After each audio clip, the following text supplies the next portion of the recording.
The Jake Asman Show will begin shortly. Thanks to all these great Patreon members who help support the show. Get your SuperChats ready. Jake will be here in just a moment.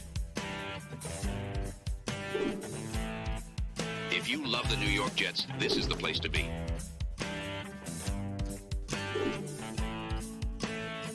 And now, the Jake Asman Show. Former Jets head coach Rex Ryan weighed in on the Jets' decision to fire Robert Saleh. You'll hear from Rex. I'll give you my thoughts. We got a lot to talk about. It's the Jake Asman Show. Let's hit it and get it started. Man, our Jets are primed for a historic season. Joe, I am not messing with you with what I'm about to say. Adam Schefter is reporting the Jets have just fired Robert Saleh. Wow! We bleed Jets green each and every day. This is not the same old Jets. We have Aaron freaking Rodgers. We have Garrett Wilson. Let's go. We have Breece Hall. Please subscribe and hit the like button below. Super Chats, baby. Cut the line. We have Sauce Gardner. We have Quinnen Williams. The Jets bandwagon is loaded. Now it's time to talk all things New York Jets. It's the Jake Asman Show.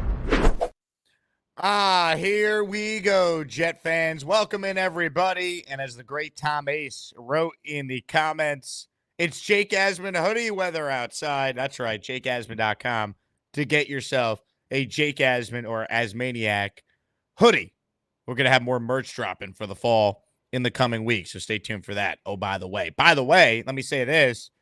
Watch party, RSVP if you haven't already. Jet Steelers next Sunday night for Sunday Night Football. If you haven't been to a Jake Asman watch party yet, join us. I promise you they are an absolute blast. And let's hope the Jets will be looking to get to over 500 by the time that game kicks off next Sunday night. Let's hear from Rex Ryan. Rex was a guest in his weekly segment on Bart and Hahn on ESPN New York the other day. And by the way, tomorrow from 3 to 7:30, you can hear me on ESPN New York, 8:80 a.m. if you're in the New York area, or download the ESPN New York app to listen in. Here was Rex Ryan's take on Robert Saleh being fired. I think the message is pretty clear, though, to the entire league that the owner, Woody Johnson, believes that this team can still do a lot of great things, and they're underachieving. And if it takes him to fire somebody or whatever, he's doing whatever he can to keep hope alive or try to, somebody needs to realize this team is plenty talented to get things done. And I'm blown away by it, quite honestly. But the fact that's happened now, I almost think that it tells the team a message that, hey, listen, anything but success is not going to be tolerated. It's the right message. Really, that's what it comes down to, right? This team is underachieved. Woody Johnson doesn't want to waste this season. So you're proactive rather than reactive. This takes balls to make this move. Same old Jets is not doing this. Same old Jets would have been doing nothing. Woody Johnson has never fired a coach in season in 25 years owning the team. The bottom line is this. They were not going to win with Robert Saleh. You hate to say it because he's a good guy and we all wanted him to have success. But maybe part of the problem was he was too good of a guy. I think players respect him, but they weren't playing for him. The same pattern of mistakes continued even with an infusion of talent on this roster. You can't beat New England the way they did and then follow that up with the Denver loss. And then if you're going to lose to Denver, you then can't lose to the Vikings, and the way they lost got him fired. Down 17-0 in the first half. You don't have a first down until the second quarter of the game. And you could say, well, Saleh's in charge of the defense. He's a defensive coach. He's the head coach. He allowed Nathaniel Hackett to continue to coordinate the plays. He didn't step in and say during that Denver game, Braylon Allen's getting the ball at the goal line here. We're not throwing to Solomon Thomas off play action on 3rd and goal. There are things a head coach could do to help the offense. And it's a mentality that the coach brings that rubs off on the entire team. And it didn't rub off on the offense. Defensively, Ulbrich in charge of the defense. You see it. You see the accountability there, the way they play. That's why you make this move, because I don't think there's any downside to making this move. There's a human element. Like, wow, Robert Saleh is out of a job. You heard Rodgers talk about, his family and his kids and wife. They got to hear about this. But at the end of the day, it's a business, and the Jets need to be in the business of winning. And this is a move you make that's about being in the business of trying to win. And I don't know if it's going to work, but it can't hurt. They were not going to win with Robert Saleh. They weren't. It sucks to say, but what changed this year from last year or the previous year? Nothing. And that's the problem. And Obrick, just from a mentality standpoint, just bringing a heightened sense of urgency to the whole team. That might be enough because this team is talented. The one thing Woody Johnson said that bodes well for Joe Douglas's future is that Woody believes this is the most talented team he's put together in 25 years owning the team. That bodes well for the GM. Because I tend to agree with the talent level. Now, I don't know if it's the most talented Jet team. We'll see what happens. We'll see what version of Aaron Rodgers we see the rest of the way, because he's got to play better, and I think he will. But this team is too good to be 2-3. At the bare minimum, they're 3-2, and really, they should be 4-1. I'll say 3-2 because they got a couple breaks with Will Levis turning the ball over in Tennessee. But they should have won one of either the Denver game or the Vikings game. You want to say the Denver game? Great. I'll take that because then guess what? Your conference record is 3-0. And that's the thing. Everything is right in front of the Jets. Not only are they playing for first place in 2 days, but you're playing another AFC team. You win that game, you have a head-to-head win over the Bills. So it's basically a game and a half when you beat a division opponent. And from the conference record standpoint, you'd be 3-1 against the AFC, with your only loss being that Bronco game. So everything is right in front of the Jets. 5th easiest schedule remaining in the NFL. 10 games on the East Coast. So the travel is not overly difficult. Season starts on Monday. This team needs an infusion of energy. They need accountability that starts at the top. And this is a message that I agree with Rex. It sends a message to the entire team. It's not good enough right now. There's a heightened sense of urgency for all the players and the coaches. You don't play well, you could be on the bench. You don't play well, you could be fired.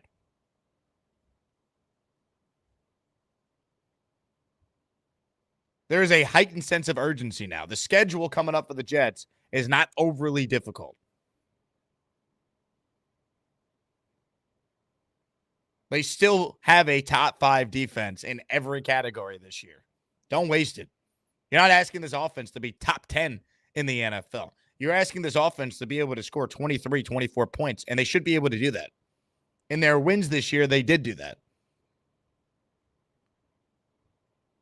But it starts with running the football and getting on the same page with this running game. And Todd Downing has had success coordinating an offense that's been run heavy. And it's not just Derrick Henry. Go look at the 2021 Titans and how many games Derrick Henry missed that year. I think he only played 8 games. And look how they ran the ball effectively with Ryan Tannehill at quarterback. I liked what I heard from Downing. Honestly, they're just press conferences, but the bar is so low from a Saleh presser and a Hackett presser that how could you not at least just be a little excited based on what you've heard from Brick and what you heard from Downing yesterday? I did a video yesterday covering Downing's full comments, but I'll play you one cut here. Downing just talking about the different ways to try and run the offense is so much better than anything we heard from Nathaniel Hackett. Each week, as you prepare for the defense you're going against, you look for ways to create advantages. You look for ways to put stress on the defense. Sometimes that'll involve motion, and sometimes that could involve unique formations, things like that. I think it's going to be a week-by-week basis. And as far as how much you can implement in the middle of the season, I think we have a really smart group of players. I think they can handle a lot. But that's going to be a case-by-case basis on how we think we can create advantage. Aaron obviously had. Let's go. Here's your advantage on Monday night. Buffalo Bills allow 144 yards rushing per game. You have Breece Hall and Braylon Allen. Morgan Moses is back. Figure it out. You know what I'd like to see the Jets do? These tight ends stink. They can't block. You know, Conklin is a competent tight end. Ruckert hasn't had a good year. I don't think they use him properly, by the way. I'd like to see Ruckert used as a fullback where he was clobbering guys in limited opportunities. We've seen him there. And Brendan Bates, good Lord, is he terrible. Put Olu out there as an extra blocker and run the football. Set up play action. That, to me, is where it starts. You have an opportunity on Monday night now to run the football against a Bills team that has not been good against the run. And also, Ed Oliver, their stud defensive tackle, he might not play. He hasn't practiced yet this week. And today, the final injury reports will be out, and we'll get game designations for Oliver. And then offensively for Buffalo, we'll get game designations for Cook and Shakir, their top running back and top receiver at this point. It's set up for the Jets. The crowd will be behind them. They have played this quarterback well, even when he's had more talent around him. This is a winnable game on Monday. And if you win this game, this jumpstarts the season. Then people start to believe. They buy into Coach Sprigg. And really, this quarterback's got to play better, and I think he will. He's at his best in these spots. If Rodgers can't give you a big game on Monday night, you start to really worry. Because this is when he's at his best. One, he's phenomenal on Monday Night Football in his career. He's lost only one time. That was the opener this year against San Fran. And that was a tough spot. First game back against that team when they were fully healthy at the time. And two, Rodgers very rarely has ever thrown 3 picks in a game. I think it's happened 6 times in his entire career. Go look at the next game after that. So this is the game where everyone's calling Rodgers washed. He stinks. He's not any good anymore. That's what was said about Peyton Manning when they started 2-3 in year one, and Brady year one and down in Tampa when they were 5-5. So the season's far from over. The AFC is watered down. It's all right in front of them.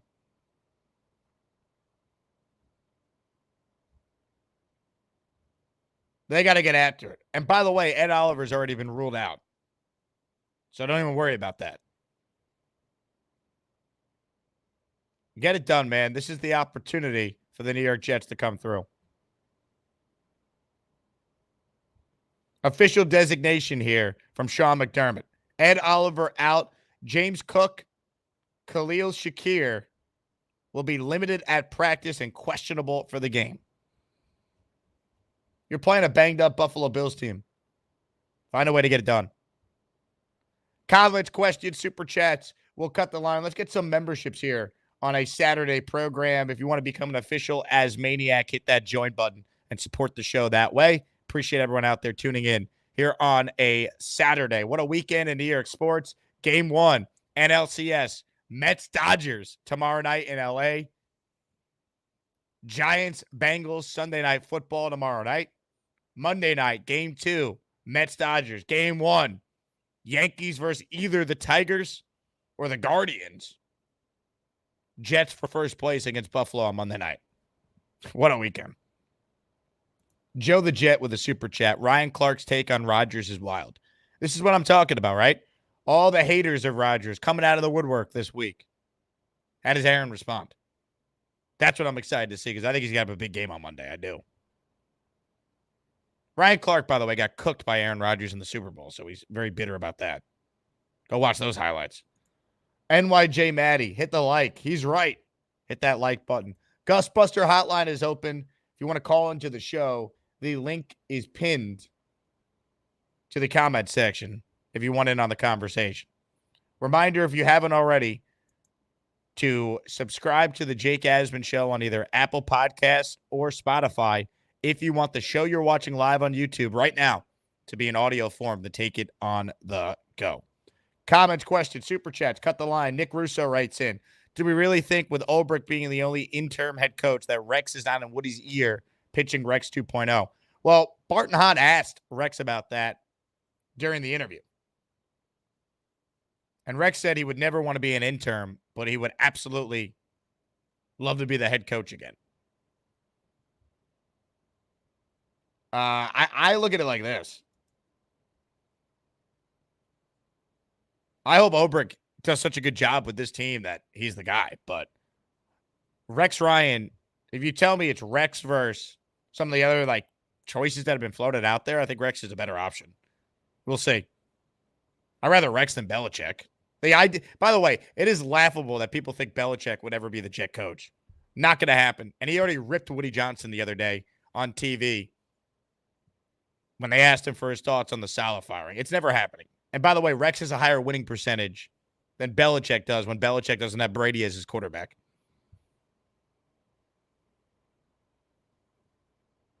So we'll see. I'm not worried about who the next coach is. I hope it's Ulbrich. He does a good job. Dominic says, Jake, thoughts on Sauce being overrated? I think he sucks. I mean, I think it's a ridiculous take, Dom. I mean, he's better than your guy, Stingley, in Houston. I mean, Sauce is still graded out as one of the best cover corners in the league again this year. I think the problem with Sauce is he doesn't have any interceptions now for a while, and he dropped an easy one. So the perception is, wow, he's not any good because he doesn't have any picks. It's like, Sauce, if you catch the stuff that's the easy stuff, you flip the whole narrative. Sauce Gardner is great, Dom. He's a 2-time first-team All-Pro in his first 2 years. It's never been done before. If you've watched him every game like we have as Jet fans, you know he's great. Has he had a great year to this point? No. He had a bad game against the Titans.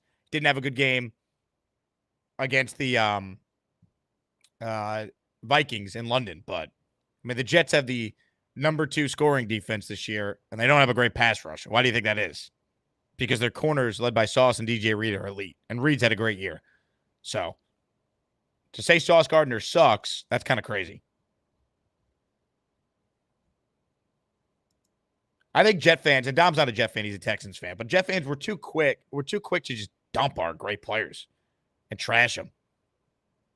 Like, it's amazing. The least Joe Douglas has by some, but there's people saying that Breece Hall is terrible, Sauce is terrible. It's like, man, we're 5 games in.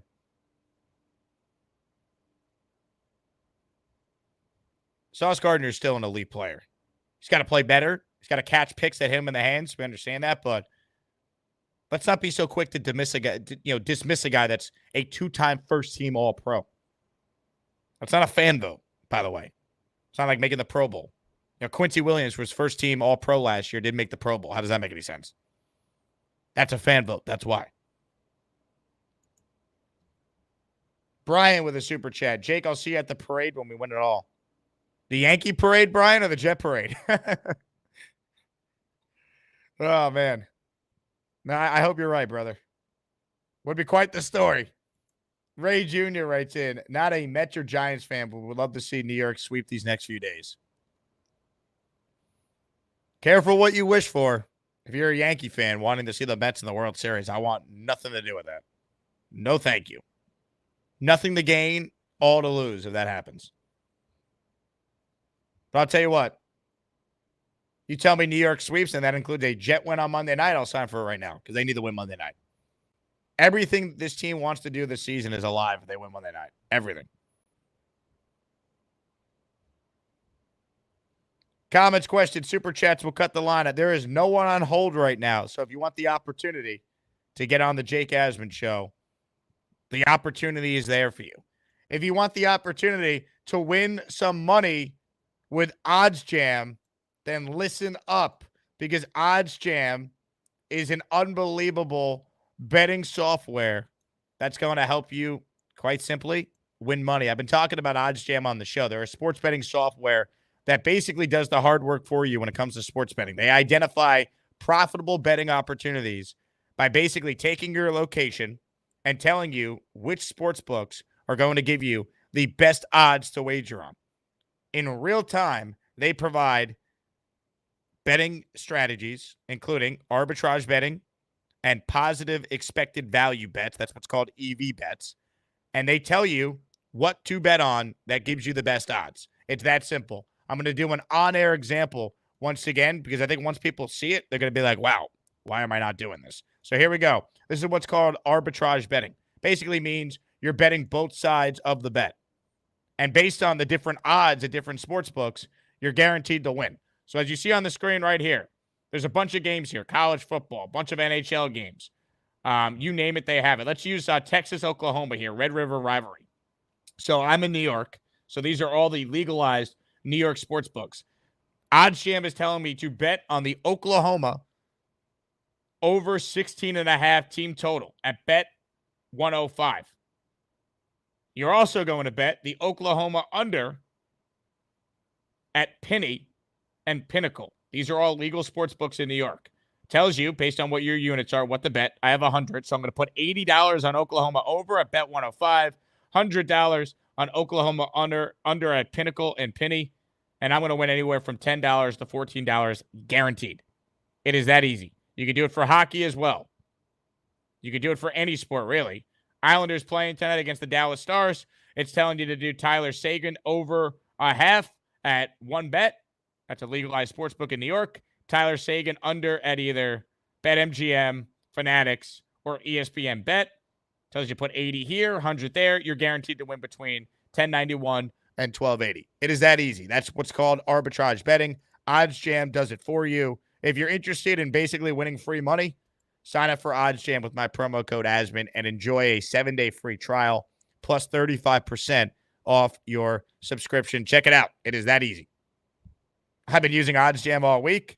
I got extra money in my pocket. It is that simple. Shout out to OddsJam for being a part of our show. Click the link in the description if you want to get taken right to the website using my link. All right, let's get to some calls now.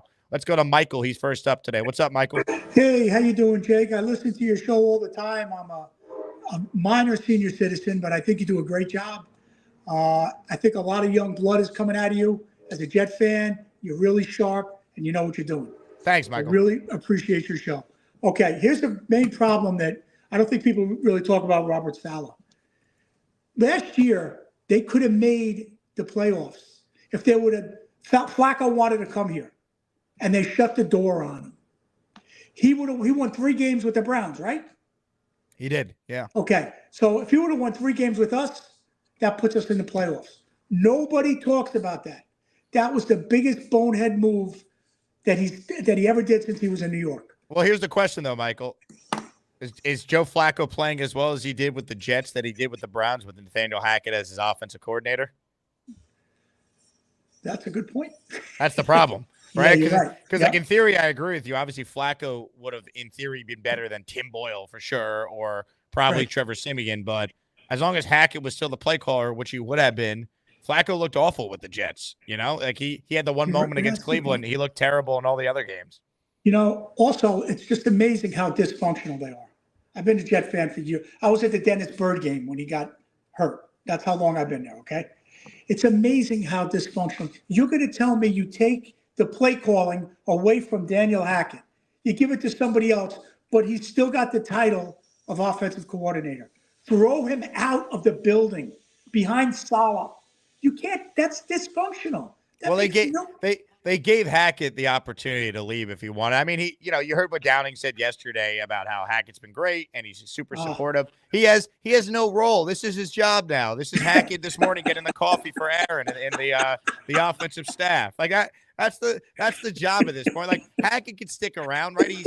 Rodgers is comfortable with him. Hackett wasn't the play call. Hackett's in the exact role he was in Green Bay. The only difference is it's Downing as the play caller instead of Matt LaFleur. Hackett is just there. He has the OC title and name only, just like he had in Green Bay. And the play caller is Downing, and it's not just play calling. You heard Obrick say Downing's the play caller and responsible for putting together the offensive game plan every week. That's the OC. Also, get Lazard out of there. Yes. He dropped 3 first downs. 3 last week. He's put Brownlee in there. You know, I mean, why? Because it's Lazard is Aaron Rodgers' Goomba, just like Daniel Hackett. I'm telling you, that's what it is. The guy misses.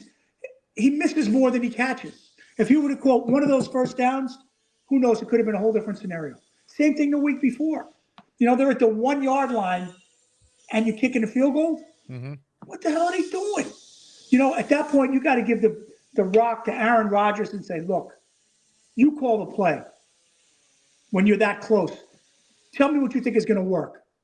If they put all the eggs in the basket with them, they might as well let them make calls when they're close down there. But I'm glad Saleh's gone. He was a great motivator, a great talent seeker, but he was a terrible game day coach. Terrible. So thanks for taking my call, and I'm a big fan. Michael, I appreciate it. You're doing a great job. Thank you, Michael. I appreciate you tuning in. Look, here's the bottom line, right? Robert Saleh is a phenomenal defensive coach. He hired a great defensive staff. But that's about all we could say at this point. He had a chance. He's 20-36. Nothing looked different so far. You could say maybe they should have gave him another week, but I'm at a point now where I don't think it was really going to change. Someone made a good point earlier this week. Remember Zach had the good half against Kansas City and it bought him more time? Jets have played Buffalo well the last 2 years. They beat Buffalo with Robert Saleh. Aren't we just delaying the inevitable? Because after they beat Buffalo, they're then going to go into Pittsburgh and lose. Like that's been the Saleh tenure. When have the Jets ever had sustained success at all? After a great win, they always would follow it up with a clunker. And we saw it again this year. You can't beat New England the way they did and then lose to Denver at home. I don't care if it's raining. That's a joke. And as far as Lazard goes, we know he is what he is. The thing with Lazard is, in Green Bay with Rodgers, he was only targeted on average 3 times a game. Right now with the Jets, if you round up, he's being targeted close to 7 a game. There's too much volatility. What's the word I'm looking for? Too much volatility that could happen when he's getting that kind of target share. I mean, I'm just going to play you. This is just from the Vikings game. We're having a completely different conversation about Rodgers' performance if Lazard could hold on to the ball. This was the play before the pick 6. Never happens if he catches it. How about this play? As they're driving in the red zone. How about this play? Can you make a better throw than Rodgers did? It's not an easy catch by Lazard, but that's a touchdown. How about this play? In your hands. So Rodgers, who was not good last Sunday by any means, was victimized by 4 brutal drops by a guy who's the only receiver that is in tune with what Rodgers wants. The problem is he can't catch. He leads the NFL in drops. These are 4 back-breaking drops in this game on Sunday. And there's those of you a week ago who told me they don't need Devontae. Get out of here. They need Devontae Adams. He should be a Jet right now as far as I'm concerned. I mean, this is why they lost last week. They lost for a lot of reasons. But Lazard was a big part of this. I mean, this one right here, they settled for a field goal on this drive. This should have been a touchdown. Pick 6 does not happen if Lazard catches the ball that hits him in the hands. That's where we're at right now. John writes in, Sauce isn't fully healthy, keeps missing snaps. I definitely think he's playing through something, but not an excuse to not catch a ball that hits you right in the chest.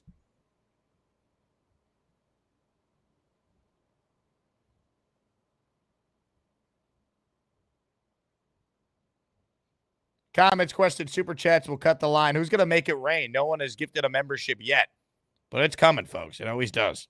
Let's say hello to Q. He's up next on our show today. Q, what do you got for us?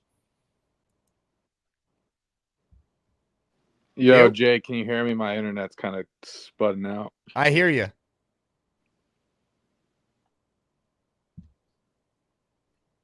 All right, I'm going to try. I can't really hear you, but I'm bricked up, man.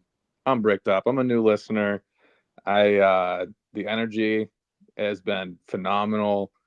I have a question, but I just needed to, once I saw those clips, Rodgers put that ball right on Lazard. He's got to catch that touchdown, man. We're Saleh's still here. We're having a completely different conversation. That clip right there gets me really upset. But it's not as much as a question as more as we need to give DJ Reed some more love, man. He's the number 1 ranked PFF cornerback. This dude has been putting on a phenomenal show this year. Sauce, we can talk about Sauce all we want. He's still a great coverage cornerback. He needs to fix his tackling. He needs to fix his picks. But on the other side of the field, man, we have the best cornerback tandem that this team has ever seen since 2009, 2010. It's insane. And some of the best in the league. So, yeah, I'm all the way bricked up. Appreciate you taking my call. And, yeah, let's go Jets. Let's get bricked up. I love it, Q. Your internet, big time delay, but we got the point. You're right. DJ Reed has been phenomenal.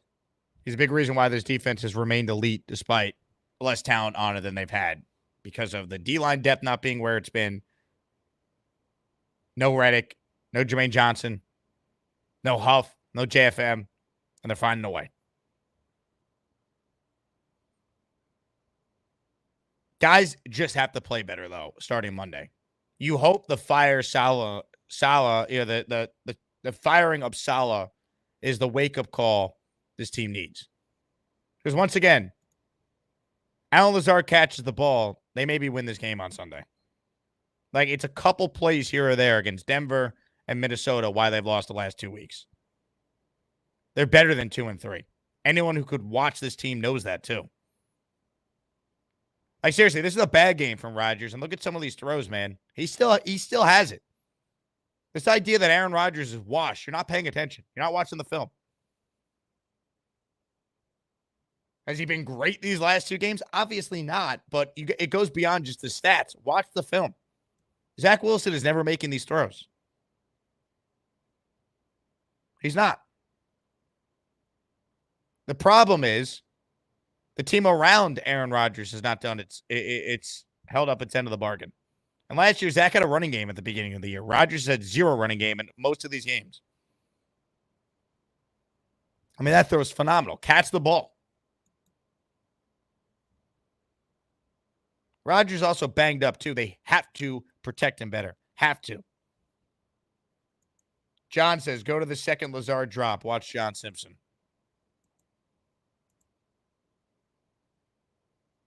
Here's the first. All right, here's your second. Let's see. Yeah, he's not even blocking anyone.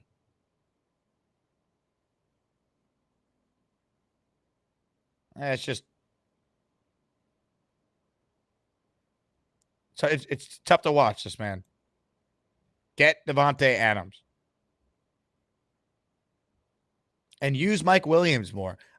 Less 12 personnel. Get me Mike Williams on the field. It's enough. Ray Danger with a super chat. Hope the Jets get bricked up and make the playoffs. What do you make of Joe Douglas' silence throughout the Saleh firing? What kind of power does he have left? We know this about Joe Douglas. He will never speak unless it's required by the league. He just doesn't talk. You had the owner speak this week instead. What power does he have left? I would say Joe Douglas has a pretty good chance of coming back next year. We'll see how the rest of the year goes. But you have the owner who came out and said that this is the most talented team he believes the Jets have had in 25 years of owning the franchise. Who put the team together?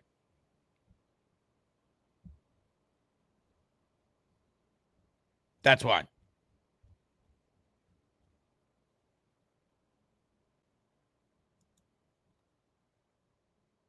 Bang says, Devontae ends up in New Orleans with who throwing him? Spencer Rattler? Not going to be Derek Carr for the next month. I don't see that happening. More of your calls right now. Dave Briga is on the line. What's up, Dave?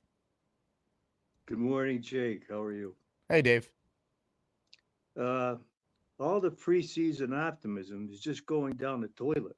I mean, this team has no cohesiveness in any aspect of the offense, defense. I mean, the coaching is just abominable. I mean, just watching that film to see Alan Lazard, a professional receiver, dropping ball after last year, how poorly he performed. I mean, I just don't know where this team is going. It can't, they can't stop the run. That's going to be the big issue Monday night. I mean, I know Buffalo's got injuries all over the map, but this is just, I mean, to replace Saleh, I mean, the man is, we all know his history. I mean, it just had to be done. I mean, it just had to be done. But where is this team going forward? It just, if you watch the videos, there's no cohesiveness. All this talent that they brought in, the coaching is poor on every level. I mean, am I dreaming, or is this? I mean, it's right in front of our face.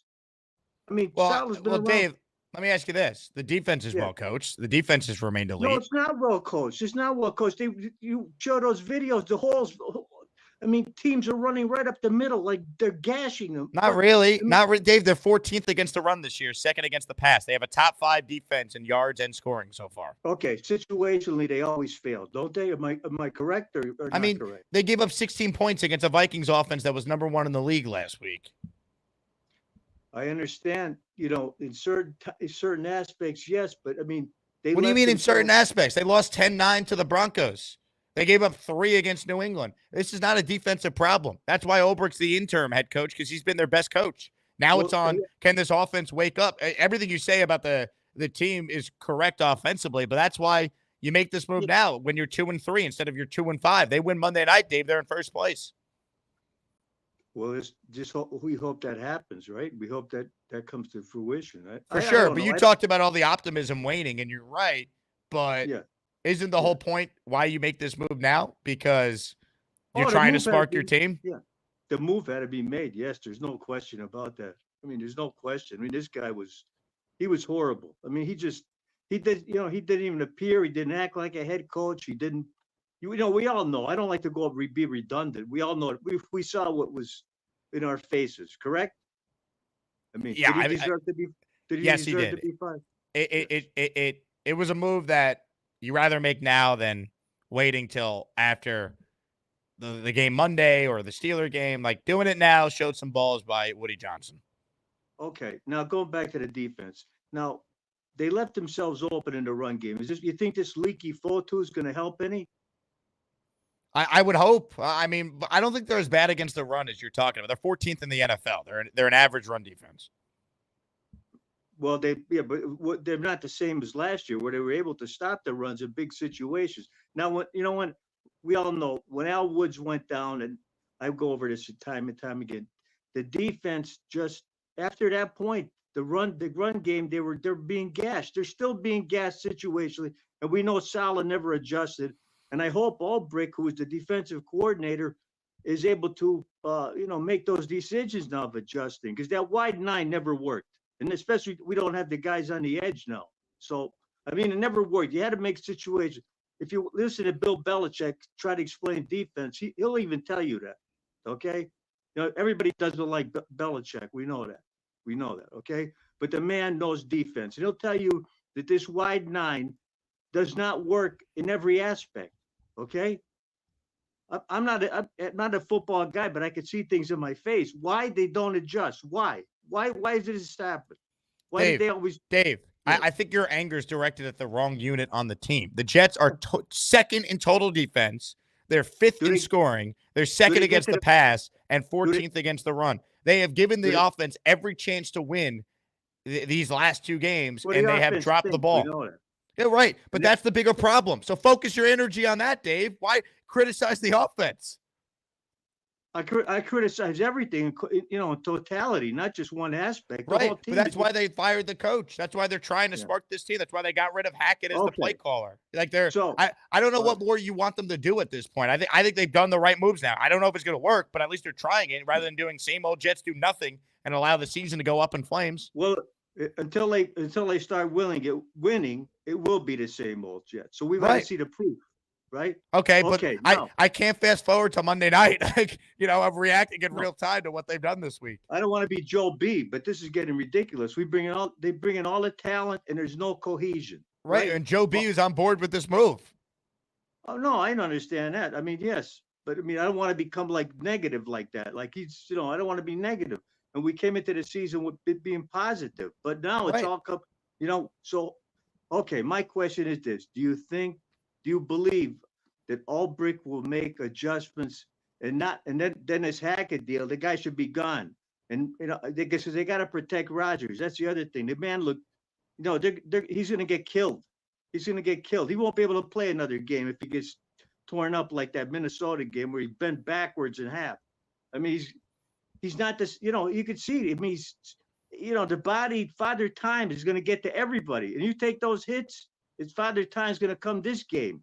I mean, I feel bad for that guy but you know what? His nepotism is doing him in too. I mean, he defended Hackett too long. I mean, the receiver. I mean, I don't know. I mean, does he?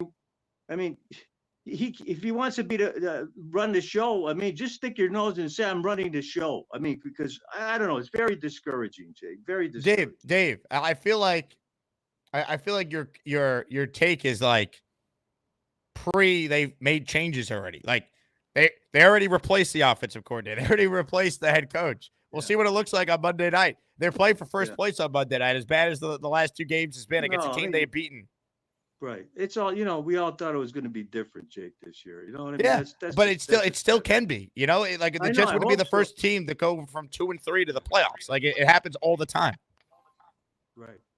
I just hope, we can go forward now and we can have some success. We'll just hope and pray that's the case. Dave, I know you're getting another call on the Dave Brigga Okay. hotline. Are you bricked up? Yeah.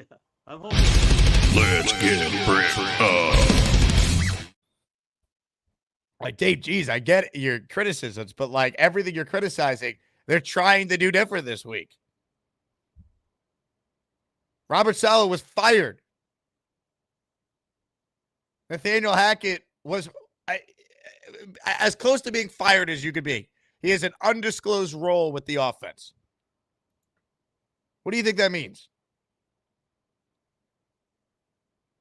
You have a head coach talking about actually being involved in the offense this week.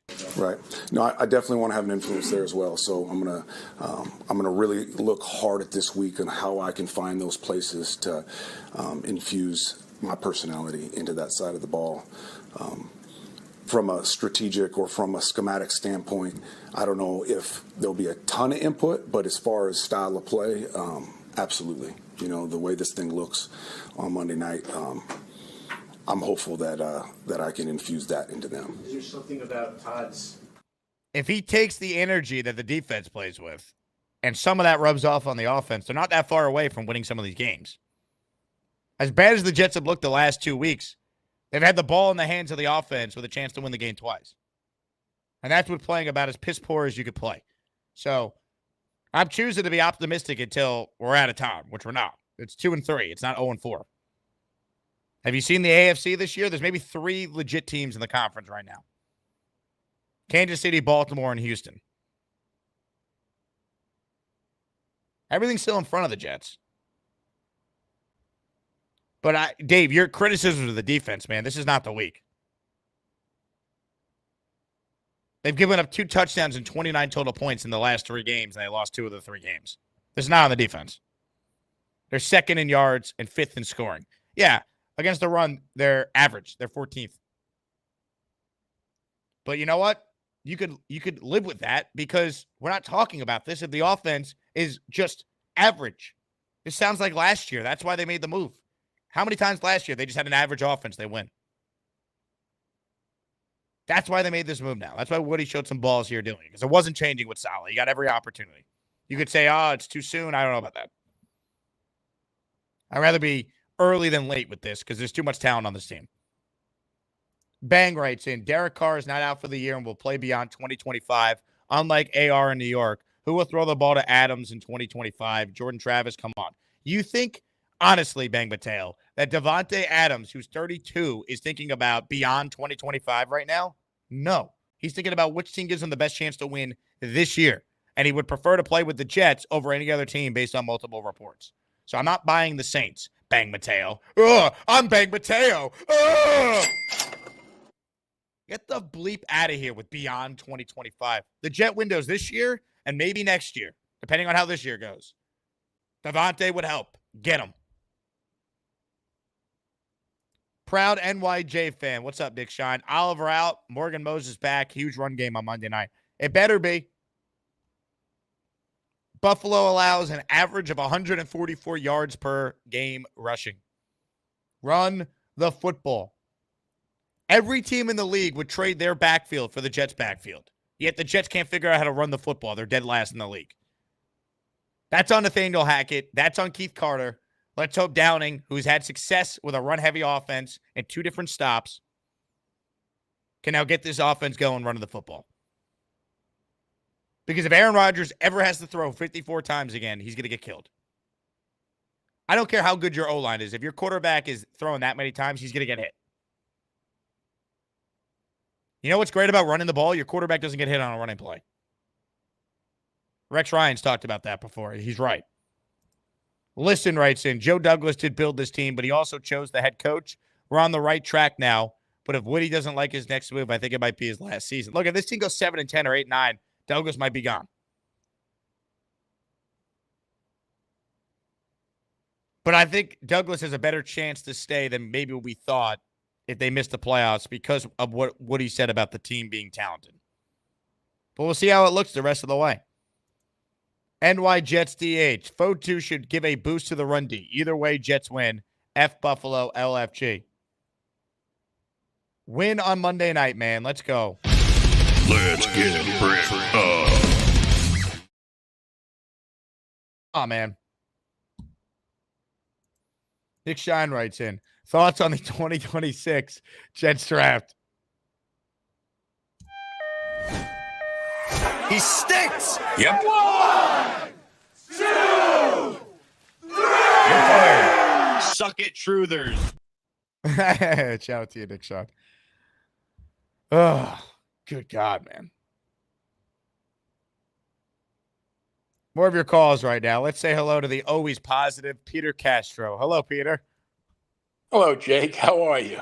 I'm good, Peter. What's going on? I just want to tell you, just by what Woody Johnson has done in the last few days, I can guarantee you Joe Douglas isn't going anywhere.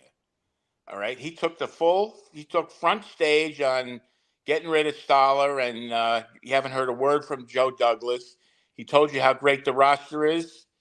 So I just wanted to tell you a couple of things that you're missing out, because I've been in business for 50 years, so I know.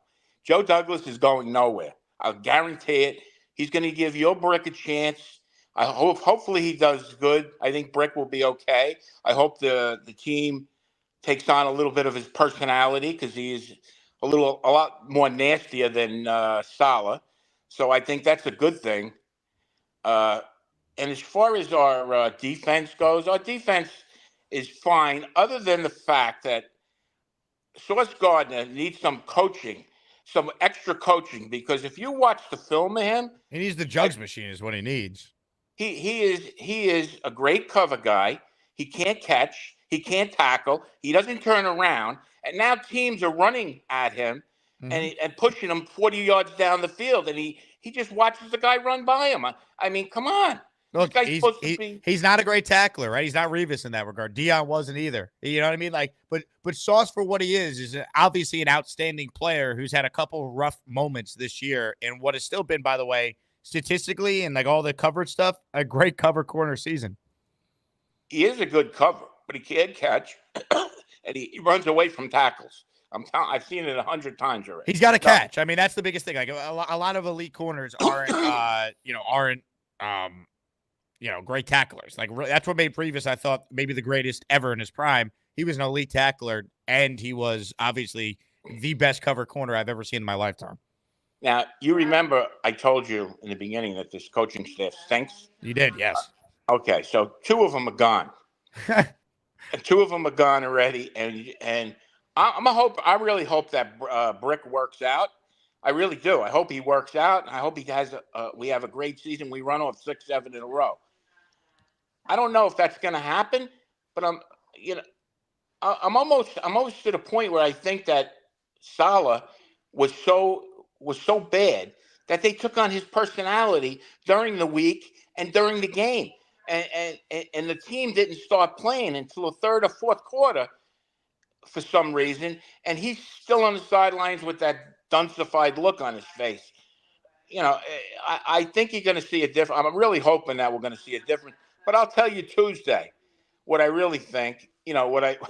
After I watch what goes on. Although he doesn't. Brick's not really having enough time this week either to get everything straightened out. But it looks to me like you're going to see a different team. I think they're going to come out and they're going to play 60 minutes, not 30 minutes. And basically that's what they were doing other than the New England game.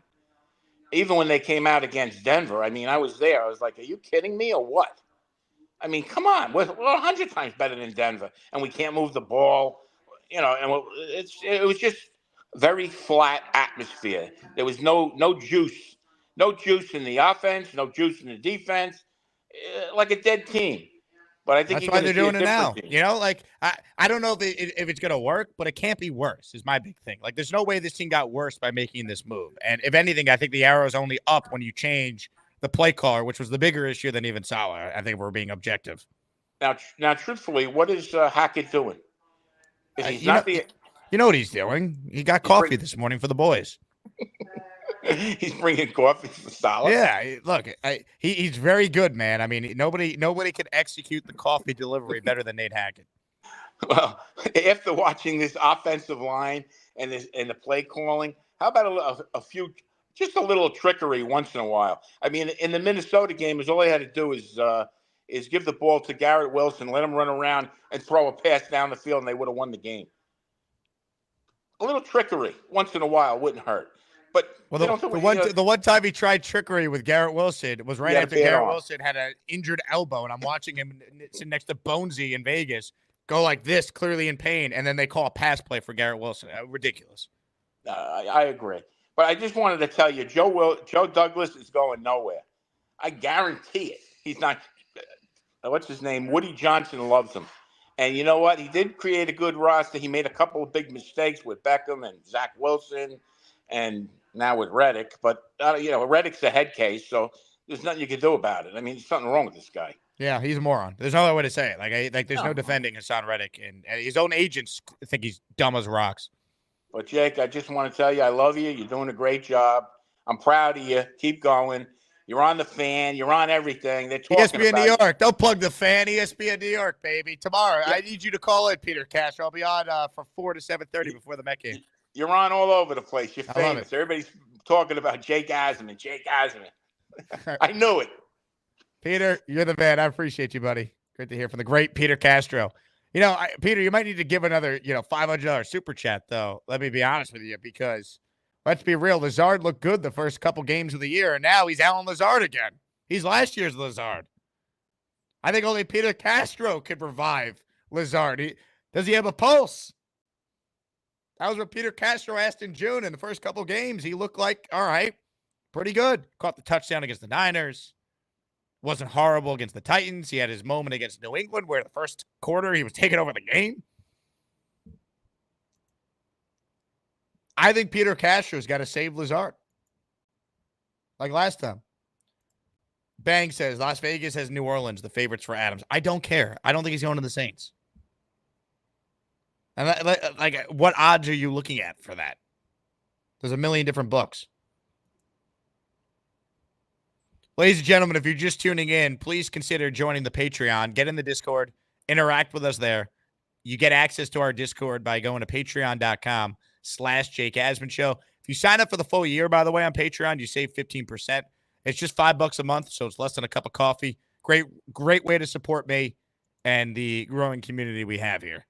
Big shout out to Joe P., Terrence Carroll, Jeff Grossman, Lucas, and Jay Enrile for being our most recent Patreon subscribers. Miami Kid J writes in, blame it all on Saleh. Shake my head. Aaron Rodgers is the team's issue.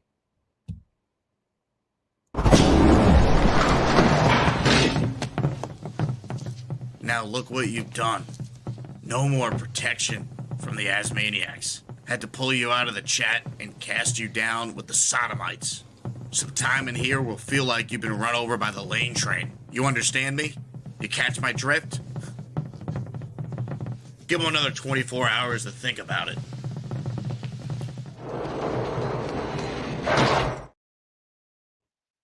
Good God, man. I can't. Rodgers has not been up to his standards these last two games. But I'm sorry, the pick six never happens if Alan Lazard catches his pass on the previous play. I mean, what are we doing, man? What are we doing? It's all Aaron Rodgers. Yeah, okay. This is Aaron Rodgers' fault too? Watch 84 here, folks. Jets 32nd in the NFL in rushing, despite having an all-pro level running back and Braylon Allen, who's been an awesome find as a fourth-round pick. Yeah, this is all Aaron Rodgers. No, this is on the coaches. Not having a plan in place for guys to know their blocking assignments or for not taking 84 off the field when you see bullshit like that on film. But yeah, blame Aaron Rodgers, sure. John, Bills are getting a pissed off AR. The offense is coming in hot. They better be, man. Let's go. Let's get bricked up. I'll tell you what, I don't expect the Jets to come out down 17-0 in the first half again. Not with Jeff Ulbrich firing this team up, you would think. Today, hold my fist, make it come to life. You control that. You love this game, demonstrate that shit by how hard you strain. And the passion you play with, guys. When you make a play or your teammate makes a play, celebrate that shit today. Celebrate it. Mind, execute. Don't make shit up. Guys, trust your training. Trust your training.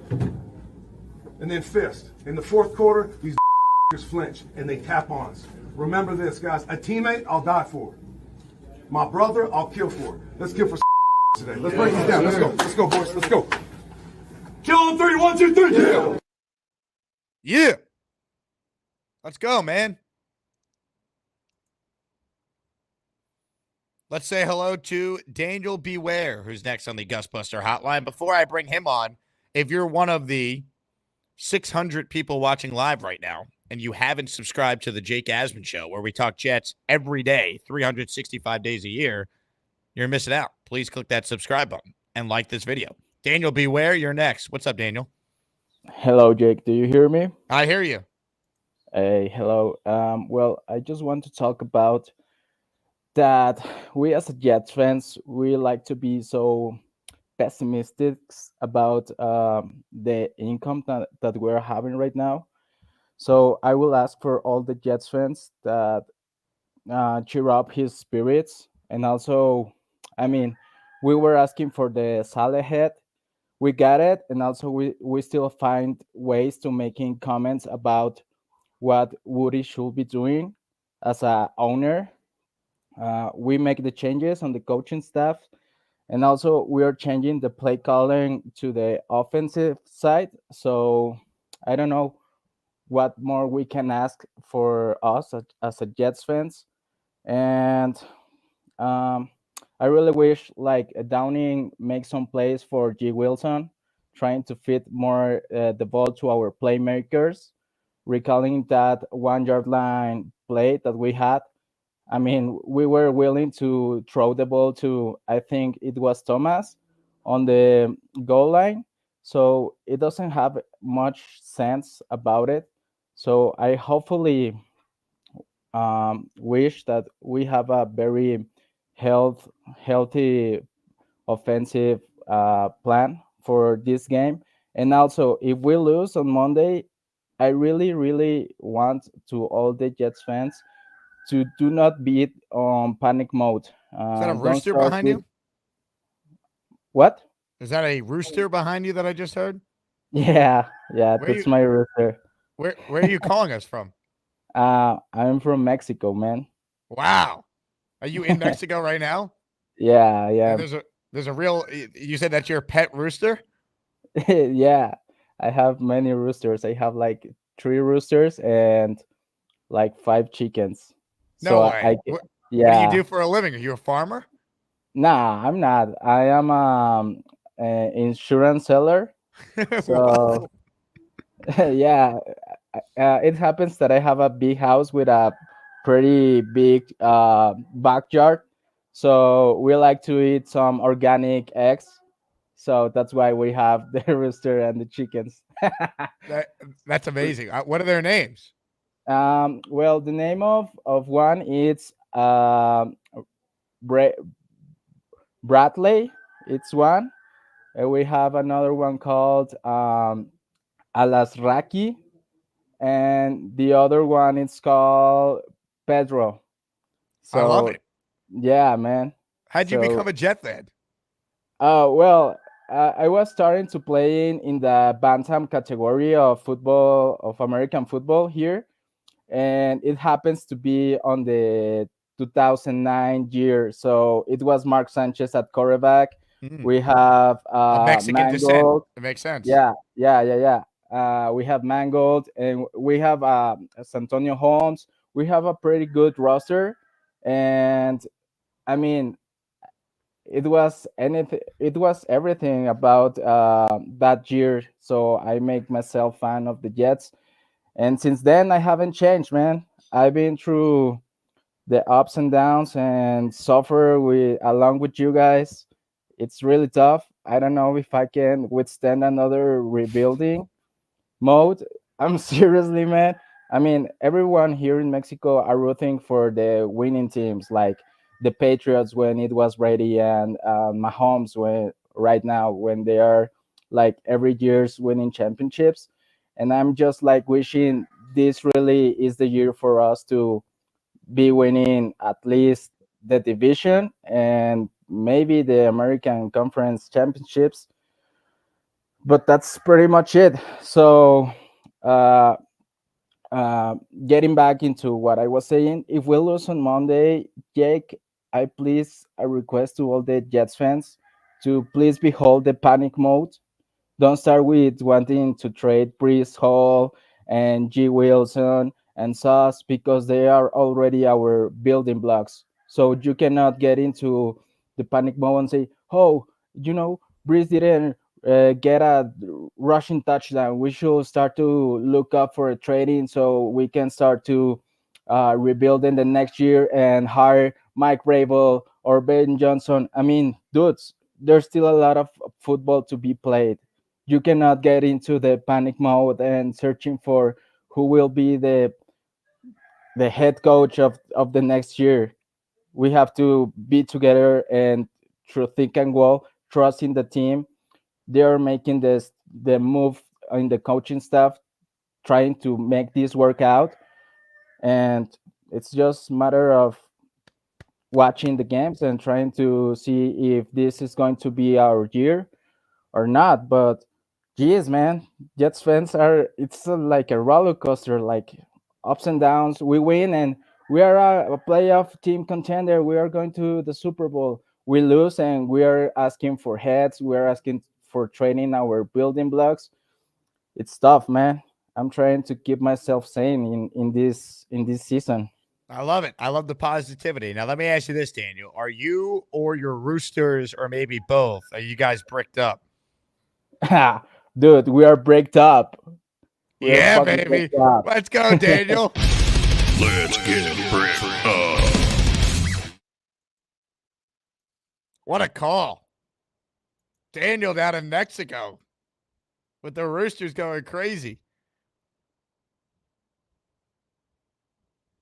Unreal. The best comment I saw during that call was actually from JJ. Mr. Daniel, welcome to the tourney. See you in March. You might be onto something. The Asmaniac tournament might have a new contender. I don't know what seed Daniel will end up being, but he's in the mix. There's no doubt. The Hamburger says, brick up. Bills are prime for the taking. Let's get bricked up. Amen. JJ Super Chats. Charles, we just found you a chicken supplier. Where is Charles? I haven't heard from Charles all week. I want his take on the Jets' decision to fire Saleh. Comment from Alan. Excited to watch Monday night with my Josh Allen fan wife. Now, I can't send your wife to the hole, but I could send Alan to the hole on her behalf. Now look what you've done, Alan. No more protection from the Asmaniacs. Had to pull you out of the chat and cast you down with the sodomites. Some time in here will feel like you've been run over by the lane train. You understand me? You catch my drift? Give him another 24 hours to think about it.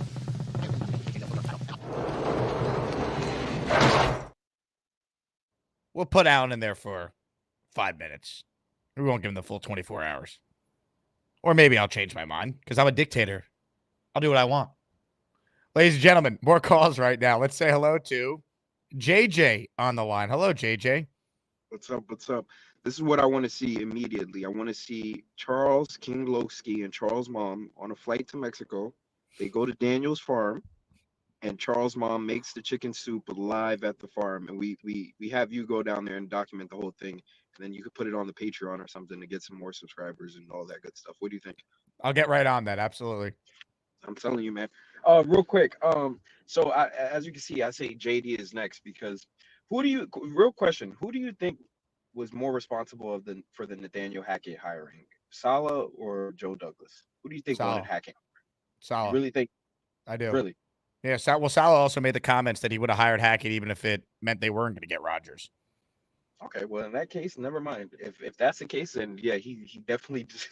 I'll double down. Then he definitely does deserve to be fired because it kind of seemed like he was trying to spin it last year, like it wasn't his decision to get Hackett, and it wasn't his decision to stick with Zach Wilson, and people above him were making those calls. So and I don't know if you remember, but that's when I called in and I was like, well, if that's the case, Saleh, you need to start calling JD out, and everybody was like, you don't call out your boss, you don't call out your boss. Well, I think in retrospect, Saleh's probably kicking himself somewhere because I think he thinks that it's more JD's fault that he got fired than it is his own fault. But I still think but he had enough chances. You know, I still think, like, obviously Douglas dropped the ball with the quarterback situation last year, but Saleh had enough chances, enough opportunities to do it different this year, turn it around, and you lost to Bo Nix at home 10-9, and then you followed that up with, you knew your job was on the line, right? The reports came out this week. Woody had a meeting with Saleh and basically said, you got to start winning. This is unacceptable. And then they follow that up and you're down 17-0 against the Vikings. Like, come on. Yeah. I mean, hey, I don't know if you say it's a must win, right? Accountability is something that people have to start understanding. If somebody tells you it's a must win and then you don't win, what do you think is going to happen? And I think that Saleh had the same attitude that he treated his players with. Like, he probably told them, hey, stop jumping off sides. And then they kept jumping off sides and nothing happened. So I think he definitely was blindsided by the fact that the owner meant what he said. But I will say, though, with Joe Douglas, man, he missed on the head coach. He missed on Mekhi Becton, which was a huge pick. He missed on Zach Wilson. So, I mean, we do have a talented roster. But at the end of the day, if we don't make the playoffs this year, JD needs to be next because at the end of the day, you've been our GM for going on what, 8 years, 7 years? It doesn't take that long to turn a franchise around and get a franchise to the playoffs. We've seen it happen all around the league. So we got to stop making excuses now for JD because I mean at the end of last season, everybody half this show was saying JD was the reason we did so bad last year. So I just don't want to hear any excuses. Now we have Olbrich though. And I think this is going to be a different team. I'm pumped up.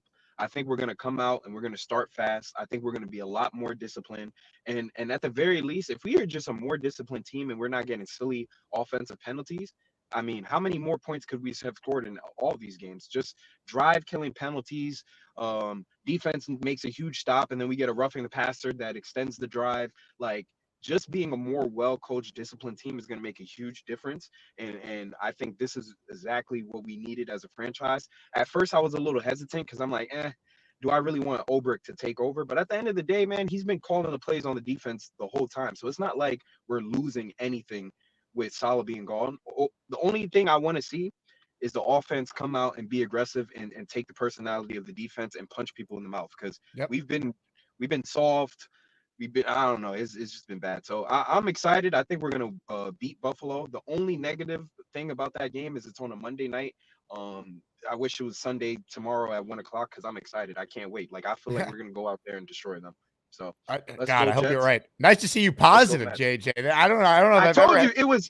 I told you it was Saleh. It was Saleh. I kept trying to tell you guys. Like, I told everybody I'm a Jets fan. I just don't like the coach. We needed a new coach, and now we got it. So let's see what we got. Until you bricked up, you're telling me you're bricked up then. Yes. Until he proves me wrong, I'm a bricked up SOB. Let's go, JJ. Let's get bricked up. I love it. Christopher writes in, hey, Jake, I'm just curious. What's your message to Bills Mafia? You want my message to Bills Mafia? Let's get bricked up. That might be one of Gator's finest work ever. Oh, man. Oh, look who's back. His 5 minutes is up. Alan, LOL. The fact that you're a Jet fan, Alan, and you allowed your wife to be a Bills fan, you're gone for another 5. Just shut the fuck up. I did not ask for the dumb opinion that came out of your ass, so shut the fuck up. We'll see you. Hit the like button if you're just tuning in. I could use all the support I can get from the Asmaniacs. Got 600 people watching live, only 200 likes. Is anyone going to get the membership today? Who's making it rain? We're on Asmaniac membership lookout today on a Saturday. College football game's about to kick off here. There's magic in the air, folks. More of your calls right now. Let's say hello to Doug Smith. What's up, Doug? What's up, man? Bricked up. Let's go, Doug. Hey, one question. Do we have too many distractions? A fired coach, changing offensive coordinator. We got the Reddick thing. We got the Adam thing going on. Is it too many distractions for us to get bricked up? Look, I guess you could argue there's a lot going on, but what was the alternative, right? You know what I mean? Like if you're gonna, like it was always gonna be a lot of hoopla if you did this now versus if you waited till you were 2-4 or 2-5. So I just feel like yeah, there's a lot happening, but I think these are changes for the better, not worse. Now, my question is, does Saleh have so much control of the game plan? Are we going to see a different game plan going on? Or are we going to let's see how the first quarter goes, second quarter goes, then try to win in the fourth quarter like he did? Or are we going to be like, you know what, let's start scoring. Let's start pounding the ball more. Well, I think that's always the goal, right? But they just couldn't do it. I mean, they would always come out flat on offense. I mean, the defense has always played well. Like they've given this team a chance in basically every game but the first one this season, which proved to be, just an outlier performance. I would hope, right? They say the team takes on the personality of the head coach. Ulbrich, his personality clearly has rubbed off on the defense. This defense is not as talented as they've been the last 2 years, and they're playing just as well so far. So I hope they actually start fast for once and not put themselves in a hole, because that's been the biggest issue with Robert Saleh, besides the penalties and the lack of discipline and all that. Like, how many times have the Jets started out piss poor and bury themselves, and then they mount a comeback, but it's too little too late? Yeah, so true. I mean, I just don't want any slow more starts, and I need a rooster. That's what I need. I'll tell you what, we got to get our guy Daniel down in Mexico to name his rooster Ulbrich if they win on Monday night. No shit. All right, Jake, man, appreciate you, man. Give me hope. Are you bricked up? Oh, I'm totally bricked up. Let's go. Let's get bricked up. Look, the hope is that they're doing something different. That's it. I don't know if it's going to work. I love people that say, oh, an interim coach has never been to the playoffs. And we just casually gloss over the fact that Rich Bisaccia took the 3-2 Raiders when Gruden got fired. Oh, he resigned, Jake. Bullshit. He got fired. He took that team to the playoffs. And also, there's never been an example of this. Find me the interim coach that's ever had Aaron Rodgers in this type of roster as their, as the situation they're inheriting. Most of the time when you have the interim coach, the season's already over for your team. You're out of the playoff mix. The Jets are 2-3. They win. They're in first place. Find me the scenario where that's existed. You can't, because it hasn't happened. Let's check in with our king right now. King Lowski's next. What's up, Lowski? Jake, my brother, Jake, my brother. It's always good to see you, my brother. Let me just say this first and foremost. The fact that Allen's wife is a damn Bill fan says a lot about that damn household. And it says a lot about what we've been saying for years, damn it. We know who wears the pants in that damn house, okay? So at the end of the day, that's a damn disgrace, Allen. And but it's understandable, because that, you ain't nothing but an agent of chaos, son. So at the end of the day, man, I'm so bricked the hell up. I'm just so excited about Monday night, baby, because it's an opportunity to take first place. It's an opportunity to really set the dominance we need to have on this damn conference and on this damn division, baby. Okay, at the end of the day, baby, this is a chance for us to snowball wins. Because what I see in front of us, if we get this win Monday night, it's so glorious, baby, and I could just see us beating Pittsburgh, and then we're gonna go on and beat the Texans and beat the Patriots and beat all these other teams, the Colts that we got coming up. I could just see us, because at the end of the day, it's a new, fresh scent throughout the organization, baby. It's a new fight. I don't give a damn about all these old heads. All y'all old heads, y'all sit the hell down. We know you've been suffering, damn it. We all been suffering. All right? All these damn old heads. I get it, damn it. I get it. Okay? We've been struggling. We've been going through all types of purgatory. But at the end of the day, it's a newfound light in this damn organization, baby. I can feel it, Jake. I felt it. I woke up this morning with a newfound spirit. Okay? I want to see these damn Jets take disciplined football to a whole nother level. Okay? I'm brick hell up because I feel a fire from Brick. Okay? I feel a new foundation from this guy.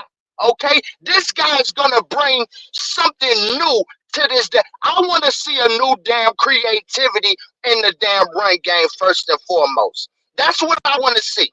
I want to see creativity in this damn run game. Not that crackback toss bullshit. Okay? Not that.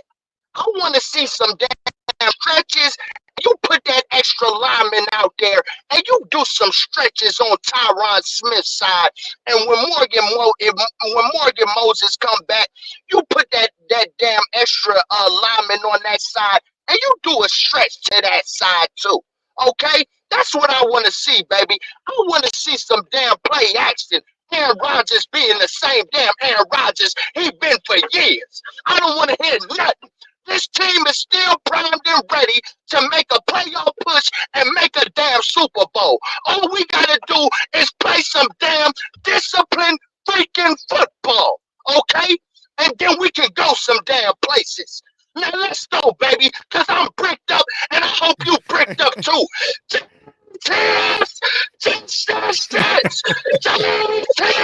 Yeah. Let's go. Let's get bricked up. Yeah, let's go, Kinglowski.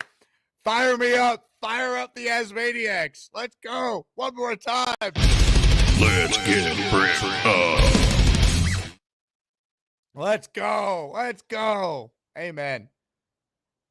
Run the football. Bills allow 144 yards rushing per game. Ed Oliver, their stud defensive tackle, not playing. Run the football. There's not a team in the league that wouldn't trade their backfield for the Jets' backfield of Brees and Braylon Allen. Let's go, man. The whole premise of this year was built around the running game and Rodgers dicing people up off that, which he still can do if you watch the film. Sarah writes in, is it today? Is it just me or is today a great day? I love being a Jet fan. Let's go, Sarah. You're bricked up. Let's get bricked up. Let's go. Sarah, you better be wearing that Brees jersey on Monday night, or I guess Tuesday morning, your time. Brees is going off. Let's go. Time to get him going. Let's say hello to Jose Sanchez. He's next. What's up, Jose? What's up, Jake? How you doing? Oh, living the dream, Jose. How are you? Good. Yeah, long-time fan, been listening for a few years now. Appreciate you. Appreciate the show. Appreciate the growth too. You know, you're doing your thing with ESPN now. I'm excited for Monday, man. I really think, everything that's happening is just gonna fire up the team, and everybody's gonna be, like how they're saying they're gonna be, locking arms and ready to go. I'm actually going. I'm gonna be section 309, so I'm excited. Let's go, man. It's gonna be loud. I know the fan base is gonna deliver. Yeah, definitely. I just think we're gonna come out there, even with Oliver playing or not, I think we're gonna come out there, run the ball, smash mouth football, get Aaron Rodgers going, play action, just like King Loshi says. So it's gonna be a very, very good game. I hope so, man. I think the crowd's gonna be into it. I think the Jets, if I think the whole key is, can they come out fast, right? And also, can they win the coin toss for once? They haven't won the coin toss all year. I want the defense on the field, setting the tone, 3 and out, back to the offense, and let's go, man. Yeah, definitely. And we got to score on opening drive. That's it. No more excuses. Opening drive, score the ball. Touchdown. Make it happen. Yep. Yeah, definitely. Let's go, Jose. I know you're bricked up. Yes, sir. Oh, yeah, I'm definitely in. I'm excited for the game Monday. I'm gonna be turned. Let's get bricked up. Yeah. Hit the like button if you're tuning in. Comments, questions, super chats, cut the line. Reminder, this show's available in podcast form now on either Apple or Spotify. Just search The Jake Asman Show wherever you get your podcast. Let's say hello to LaFoot. He's next. Hello, LaFoot. Hey, how you doing, Jake? What's up, man? I'm doing pretty all right. My only thing is like, one of the big things with this fan base is the ability to get themselves hyped up after one win. And I'm going to be calling out someone from chat who is Dakota, the Jets motivator. He's been downing the Jets for 2 weeks now. I guarantee you this week he's going to come back and he's going to be praising them. So my advice to anyone is, although I'm bricked up, let's not get too happy if we win. I mean, we still got a lot of problems when we think about it. We have the team. We definitely. I don't know if we have the coach yet, but Jeff Ulbrich looks like a good substitute. My biggest problem: Nathaniel Hackett suddenly got dementia, and that's fine. I'm okay with that. He got dementia? Yeah. You know, it seems like it. You mean he got demoted? Yeah, well, that too. That happened after the fact, and I think that's fair. So my big thing right now is I just want to see more plays from Braylon rather than Brees, and it's been a thing that we don't want to piss off Brees, and I get that. It's just we lost games because of it. I don't want it to be a thing in the future. I think that Morgan Moses coming in is going to shore up our offensive line for sure. I think we're going to have a better run game with Morgan Moses in. I think there needs to be a lot more O-line work than that. We can't just rely on Morgan Moses to be our Lord and Savior in this game in terms of the run game. I also think that having Brees Hall as guard is absolutely stupid. And although I'm very, very happy that Salah is out, because I would love him as a DC. I would as a defensive coordinator, I would never want him as a head coach. And I think that Woody never liked him to begin with. I think that Joe Douglas has made some amazing finds, and then he's also done some great mistakes. Mekhi Becton, Zach Wilson, you know, these people that could have been great. There wasn't a chance once they got to the NFL. There's a lot more going into this team than just this guy bad, this guy good. And by the way, Aaron Rodgers is a god among men in terms of quarterbacks.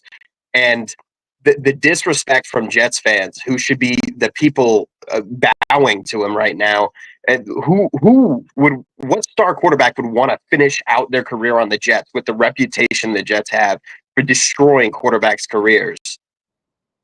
And you know what? He's been great enough to take that chance and come here.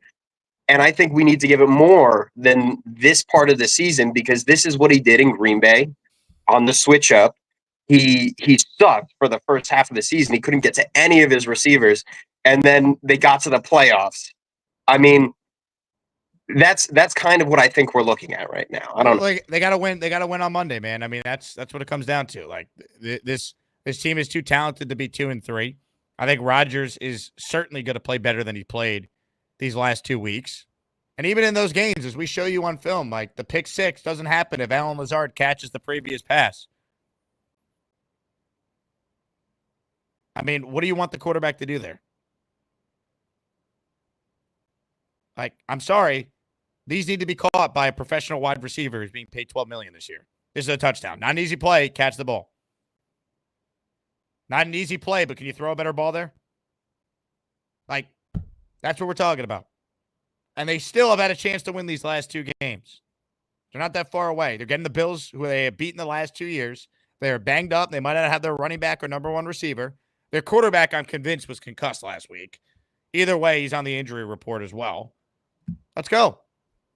No excuse. Win the game. Defense should play well. Offense shows a pulse. They win. Indomitable next up. What's up, Indomitable? Jake, what's happening, man? What's up, dude? Let me tell you something, man, real quick.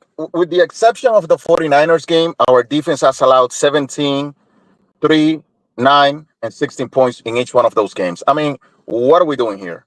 Our defense has done their job. And if we take into consideration that Aaron Rodgers was 83-10 with the Green Bay Packers when allowing less than 20 points, we should easily be 4-1 right now. So to say that the defense is not playing well or it's allowing plays is asinine at this point. I mean, how many times did the defense the previous 2 years won games for us? So we got to stop, man. Our defense is elite. They have done their job. A couple of players haven't played up to their standard, like Sauce and perhaps Chuck Clark. But other than that, I mean, we have to take into consideration, too, that we lost a couple of pieces as well.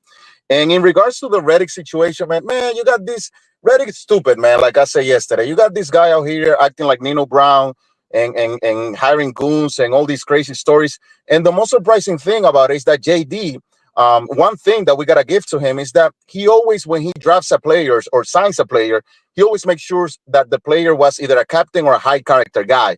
And even JD couldn't see that Reddick was going to turn into this crazy man right now and acting so stupid. So like I said yesterday, it's imperative that we get Davante, not only for the facade part of the team and the on-field production, but also to kind of like offset this Reddick debacle. And people saying, oh, the 2026, 2025, man, what are we talking about?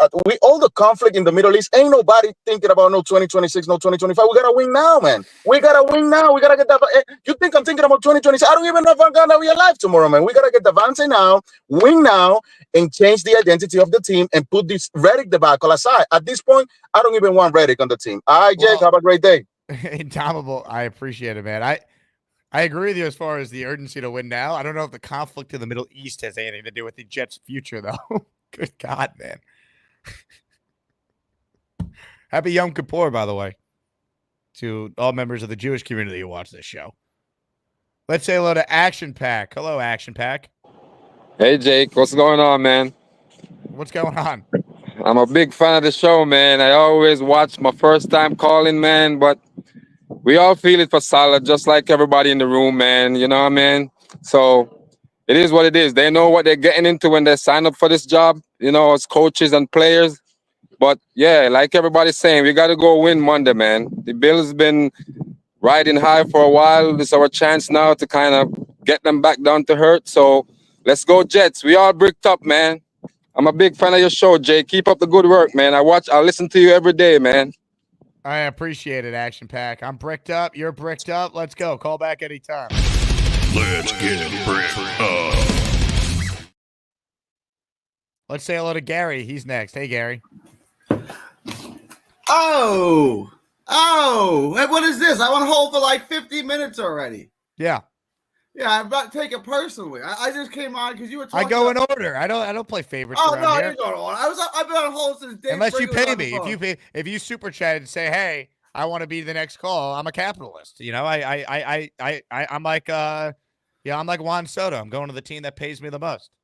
You said you got nobody on the line to call in now. I call in now. I wait. Yeah, but then everyone minutes. called in at once. But on a minute, no, I'm about to take it personally. Everyone called in when I said there's nobody on hold. All of a sudden, Jake Asman, Gary, the prettiest girl in school. Everyone wants to talk to Jake Asman. Let me teach you some tricks here. When I say there's open phone lines, then people tend to call in, and then they're no longer open. It's a little trick in radio. All right. I got you. You tell people, hey, your chance to get on, which is true if you call in quick, but you called in slow. All right, I got you, Jake. I'm just busting chops. I'm just letting you know, mad Gary. at you. Yeah. But you were talking about arbitrage betting. That's how long I've been on hold. Since you talked about arbitrage betting, I got one for you guys. It's can't miss. Take Bivol by decision, paying plus 115, and Better BF by stoppage by knockout TKO DQ plus 180. Either way, you're a winner. I think Better BF is going to win by stoppage, but this is 50-50. I really got bet both. You're guaranteed to win. So that's Better BF by stoppage or Bivol by decision. Those are the only two possible outcomes in this fight. Arbitrage betting, you can't miss. That's not arbitrage betting. We're continue. Yeah, it is. That's your opinion on it. Like arbitrage betting is actually the data telling you statistically you cannot lose if you bet both sides. Statistically, you can't lose if you do this. If you bet both sides, you can't lose. No, if one of the fighters knocks the other guy out, then that's it. That's Better BF by stoppage. That's a stoppage. Well, what if it's the reverse? I'm saying. Okay. But that's not arbitrage betting. Okay. Okay. Arbitrage betting. Guys, do what you want. I'm just. Hawk can attest to this. I'm the best in the world at this. Okay, do what you guys want. You're the best in the world at what? Handicapping boxing matches? Yeah. I don't mean that to be like, but yes. Yes. Okay, Gary, continue. Okay. You can go to my YouTube page. The receipts are all online for you guys to see it. I'm not trying to say that to be like, oh, look at me. It's just evidently true. You're the best in the world at handicapping boxing matches, scouting quarterbacks, and tight ends. I mean, Nate makes a good point. Nate, you see my boy Spencer Rattler's about to start on Sunday? I hope he sucks. I really do. Why you gotta hate, Jake? Why do you gotta hate? No, I just your takes are asinine, and I would like another one to age poorly. They seem to be hitting on the spot. I don't know. Brock Bauer seems to be pretty good, no? Yeah, I mean, he's played very well so far, yes, but that doesn't mean it would have been the right move if the Jets drafted him. It wouldn't have been the wrong move. Also, I want to make this clear. I was never, hey, Bauer sucks, he's not going to be good. I was just very very pro, you need an offensive lineman more than a tight end. I still believe that. What are you going to say when Spencer Rattler is as good as I say he is? If Spencer Rattler is a great quarterback and Caleb Williams ends up being trash, that will be a big win for you. There's no doubt. Okay. Don't worry. I had to listen to all the haters when I tried to warn them about Zach Wilson, and no one wanted to listen to me. He was special. He was the goods. He could do it all. That's what I was told 5,000 times. Who are you picking that draft then at quarterback? I wasn't taking a quarterback. There was no well, you needed to take a quarterback. That was the whole point. No, so you need to take a good quarterback. If there's no good quarterbacks, you just can't have a monkey throw darts at a board. Let me get this straight. You had a first-round grade on none of the 5 guys who went in the first round that year. On that draft class? Yes. I may have taken Fields late in the first, but none of them in the top 5 for sure. That quarterback class was garbage. Like, you can't. It's same as this one. Like this one, I kind of like Drake May. I like Daniels, but I told Yeah, how's Jaden Daniels doing, by the way? What was your grade on him? How's Jaden Daniels looking? What was your grade on him? I said he's a first-round talent, but he's built like Kevin Durant and runs like Derrick Henry, so I wouldn't draft him. It was never a knock on him, and Fialco was like, yeah, that's kind of true. Like he's gonna get hurt. I don't think he sucked. I never did. I'm not. He's good. He's gonna get injured, and for me, that's enough to say I'm not taking him in the first round. You can't play like that at 200 pounds and last in the NFL. He's pretty good, though. And I kind of liked Drake May. I think Drake May was probably a first-round talent. I don't know if I take him 3, but Drake May is a first-round talent.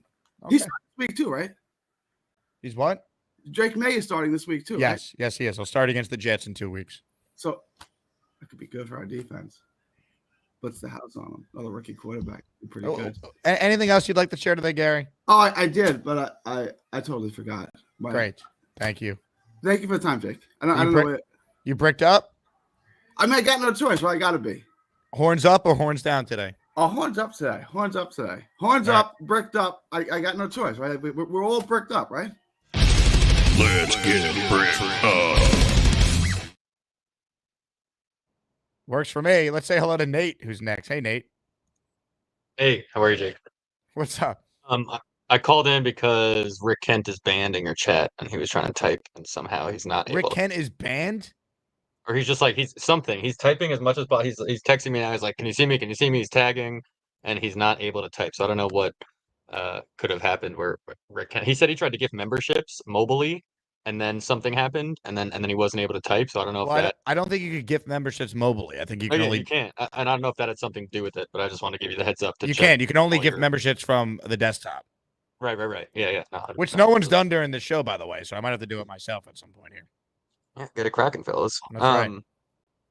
Yeah, but that was, I don't know. I guess I'll make up Jet's point. Oh, yeah, there was Indomitable Call that said mentioned. Were people talking about the defense earlier? People saying like, don't blame the defense. No, there was a call from a very angry. Who was the guy on the line? Oh, someone remind me. I forget. I have Gary's memory in this moment right now. Who was the caller who was like dumping on the defense? And I was like, why are we killing the defense right now? Listen, I'm not gonna dump on the defense. I think we obviously have a good defense, but if you look at the all 20, if you look at the defensive line and you watch every play from the defensive line the last 3, 4, 5 games, the defensive line has not been a strength. we have a subpar defensive line. Dave Briga. Dave Briga was killing the defense, and I was like, Dave, relax. They got a top. Dave Briga probably watched my film breakdown. That's why I want Nick Shine, where it was Michael Clemens. It was all the guys we were excited about this offseason, all the UDFAs and Watts, and it was time and time again those guys were getting thrown off the field, or just like we have an issue at edge and we have an issue with depth. So two things can be true: that we have a great defense, like we've given up all those whatever point stats. Again, points don't say shit if you want to talk about offense or defense, but it's okay. We can have a good defense and still have a defensive line that can't win games in January. Like right now, the edges are subpar, the depth is subpar. We're not going to get Hassan Reddick here. Like he's probably going to retire before he ever plays for the Jets. That's not happening.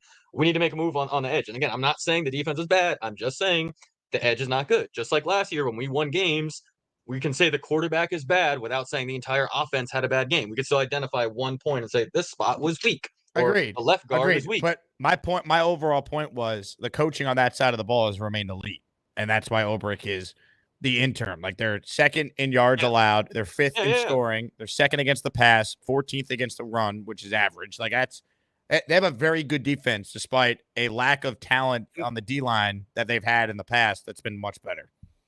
And this is probably like a layman's take, but like the fact that he's played football, right? He's not going to sit there and watch and stay in cover 3 and rush 4 with Jalen Holmes and Watts and Clemens all there. Like there were multiple times where Sam came up to the line, saw the play, and saw Jalen Holmes and Eric Watts lined up and said, "Alert, alert, alert! Let's run right at these motherfuckers for 8 yards," and they did every time. It's like I think our new coach will identify these players aren't good. I have to put them in positions to succeed, and putting them in a wide 9 on first down with not even showing a blitz, no threat, no different defensive fronts. Like our new coach is going to say, this is not working. 84 is not in the game, period. Or we're not running cover 3 14 times in a row and sending a 4-man pass rush with, like I said, with 3 UDFAs when it's not happening. So, I mean, we know what was not going to happen with Saleh. We can hope with this new coach that something's happened. It looks like you're very busy trying to fix Rick Kent and get him back in the chat. No, I'm listening. I'm just trying to save Rick Kent. Rick? No. I see your eyes very focused on Rick Kent, as they should be. He's on it. But yeah, I think two things could be true. It's just like, remember when we had Revis and the first year with Rex Ryan? We had a great secondary, right? But we also had Lito Shepherd. Yeah. Like Lito Shepherd was a problem. Like we had a great secondary when Kyle Wilson was the nickelback. Kyle Wilson was a problem. Like it's okay to say this player is not good and this needs to be improved still having a great defense. Of course. Dave, though, was destroying the defense and talking about all the issues they have. I'm like, they're not perfect, but they're well coached and they overcome it, and they've given this team a chance. That was the whole premise. Obviously, their D-line is not as good as it's been because Jermaine's out for the year. Reddick never showed. They don't have JFM. They don't have Huff. Thank God they have Will McDonald, who's been the only guy who's consistently been able to give this team some sort of pass rush. But I think with Obrick, we're going to see more of an aggressive nature. We'll see more blitzes now. I think that's the whole point, that we're going to see some changes on that side of the ball, in addition to some life being injected into the offense with the play caller change too, and a mentality shift in holding guys accountable, that it's not acceptable to come out and get down 17-0 and not get a first down till the second quarter. I think his energy will rub off on that side of the ball. That's the point I was making to Dave. Yeah, no, I guess I'm in between Dave Briga and Indomitable, talking about like, the defense is not the worst in the world, but we can't just look at they gave up 10 points, so we don't have to do anything and everything's great. It's like we can look at each position. I'm sure do what the coaches do. Just watch what's going on and see, this is weak. We need to fix this. We need to clean this up. Like the offensive line and Breece Hall is not bad, but the running game is bad. They need to clean that up. Breece Hall is not a bad player. Tyrone Smith didn't forget how to play football. Right now, their scheme, their block, I don't know if the lack of preseason games, whatever went into that, they're not performing well. Well, on the defensive line, in my opinion, it's just like they're not that talented. I saw Watts, I saw Holmes, I saw Taylor, I saw all these guys play after play after play after play after play. We might win games in October with those guys. It just won't happen in January. We're not going to get a pass rush. We're not going to stop the run. And that's how you win games when it's cold and it's playoff time. You stop the run, you force them to pass, you get to the passer. You don't have 5-second plays for Sam Darnold. They were literally training camp pockets, Jake. There were pockets where like Clemens ended up like 15 yards away from the QB, went like further than where he lined up. And Sam had all day to throw. And it was on incompletions too. We got a great back end. But like to your point, we just saw what beat us. They lined up Van Ginkel and a bunch of guys all over our defense and just confused Aaron Rodgers. Like, do you think Rex Ryan would have rushed forward with Brian Thomas and Sean Ellis? Like, it wasn't getting there. He had to dial up blitzes. He trusted his secondary. I think this coach will make adjustments.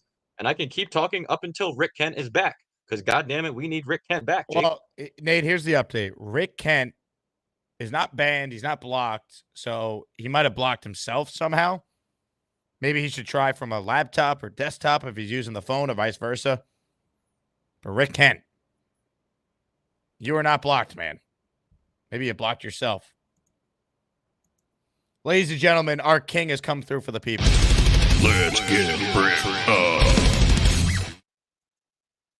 A membership has been gifted by King Lowski to listener Ragnar, the first to get a membership gifted. If you want a membership, click on King's name and turn on that you want to receive gift memberships in case someone makes it rain. JJ says, we should bow to A-Rod. What a joke. Never call again. Yeah, he took it a little too far with that. The caller who said that. But I understand his premise. It's like, why are we dumping all over Aaron Rodgers 5 games in? He is 2 games removed from giving you one of the best quarterback performances by a Jet in the last 25 years. He's got to play better, and he will. You want accountability? Aaron Rodgers is holding himself accountable. You know, the idea of manifestation involves attention and intention, and then a word that goes along with that is accountability. You know, we need to be accountable to each other. When something like this happens, it's a reset for everybody. When you make a change on the offense, it's a mirror that's held up for all of us who played, and we all feel terrible about the opportunity that we had, that we squandered, that led to Robert getting fired and Hack getting demoted. I play better. This doesn't happen. We play better on offense. This doesn't happen. So I think it puts a spotlight on us, and now it's on us to do this. You know, we need to be accountable to each other, and we got to raise the level of our play to the standard that we set during training camp. It's the right answer. Now get it done. King Lowski writes in, one more thing about these damn media outlets. I don't care what Saleh was planning to do after he's already out the door. We don't care. Jets, baby. Yeah, it's awfully convenient. Oh, Saleh was going to demote Hackett anyway. It's all the positive spin. The bottom line is this. Robert Saleh was 20-36 as the coach. They lost to Denver at home with 9 days to get ready. That got him fired. Combined with the performance in the first half against Minnesota that put him in a hole. He had enough chances, right? The whole premise of this year was Saleh never had the quarterback. Well, it looked exactly the same with or without the quarterback, and that's when you got to go. Now, did I think he was going to get fired this week? No, I thought he'd get the Bills game. But it's funny, if you watch the clip of Beningo and I, we're talking about how Saleh's in danger if they lose to Buffalo. And then he got fired, which created one of the greatest moments in the history of this show, which is now in its 4th season, talking Jets every day. Joe, I am not messing with you with what I'm about to say. Adam Schefter is reporting the Jets have just fired Robert Saleh. Wow! Wow! Are you serious? I swear to you, I am seeing it all over now. Wow. Crazy. Jesus Jerry, thoughts on JD? Remind us. Look, he put together an outstanding roster, but I'm not guaranteeing him his job beyond this year until I see what the rest of the year looks like. That's how I look at it. This team better show some real improvement before I let him hire another coach. Let's see. Jet Life says, new play caller, new head coach. I feel a lot more hopeful. I know how you feel. You're bricked up. Let's get bricked up. Alan has gifted a membership. This scoundrel trying to get back on our good graces. Bang! Bang! All right, who got a membership from Alan? Roger Anthony receiving a channel membership. Look at Alan. Unreal. Ladies and gentlemen, joining us on the Gusbuster hotline right now is someone who will be fired up Monday night at Jet Life Stadium. I think that guy I know, right? What's up, Neil? What's happening? Always fired up. Well, this is a different angle for you. We never see the other side of the room. Yeah, I cleaned my office finally. There was so many cigar ashes. It was starting to It took me about an hour just to wipe the desk and get it clean back to where it was. I had about 3 inches caked cigar ash, a lot of different things on there. When Allen's back, that's not good news for the Jets, right, Jake? I mean, when he's back, that means they suck because he doesn't really show up when they win. Well, he's predicting them to win by double digits on Monday, though. That's how much he hated Saleh. I heard that. I think that Allen is going to really be a lot more positive now because most of his problems are coaching problems. You know what I mean? That's really where he gets a little bit overly excited. Look, I'm very excited to see Leaky Fotu to stop the run up the middle. We need a 340-pound fatty to help with the running game. Jake, what's your thoughts on that? I would like to know. I think he definitely will help there, no doubt. It can't be worse. But honestly, I know the run defense at times has been suspect this year, especially week 1 where it was horrible. They're 14th in the NFL in that category. They're better than Buffalo in that area. Buffalo's defense. So, to me, yes, that is still something that obviously needs to get better going forward. But if James Cook doesn't play, that's a big boost for the Jet defense. Not have to worry about that, and he's going to be questionable for this game on Monday night. Yeah, I think we're going to see a lot better. We're going to see. Here's what we're going to see in my mind of minds. We're going to see a Patriot game, but we're going to see one way or the other. We're going to see either the Buffalo smack us around or we're going to smack them around. I don't see anything in between. I don't see one of these gritty games that's going to come down to a field goal. I think if the Jets get up, 10-0 and 7-0, even get the lead and start to put the pressure on, now we could start to blitz. Now we could pin our ears back. As bad as everybody talks about our defense, one thing is clear. When we get a lead, we put pressure on the quarterback. That's the bottom line. Once we go wide 9 and start to really impose ourselves, we put pressure on. And that's a big part of any team. I mean, we really haven't had, when you really think about it, how many games in the last 18 games, say 20 games, how many times in the last 20 games have we had a lead going into the third quarter that we had to hold? I mean, I don't think it's been a handful, Jake. I don't even think it's been 5. What do you think? How many games? What do you think? I don't think many more than 5. I mean, 3. Well, no, because if you look at Robert Saleh's tenure as the Jet coach, I mean, they've had, let's see. Oh, the Texan game last year, we were up 30 set. That was a blowout. And we did our job there. Once we get ahead of CJ Stroud, he looked like crap. We wiped the floor with him. I'll give you the stat here. Here's a stat from Michael Nadia over at Jets X Factor. In the Jets under Saleh have had 7 total wins by 2+ scores. That's tied for the 4th fewest in the NFL.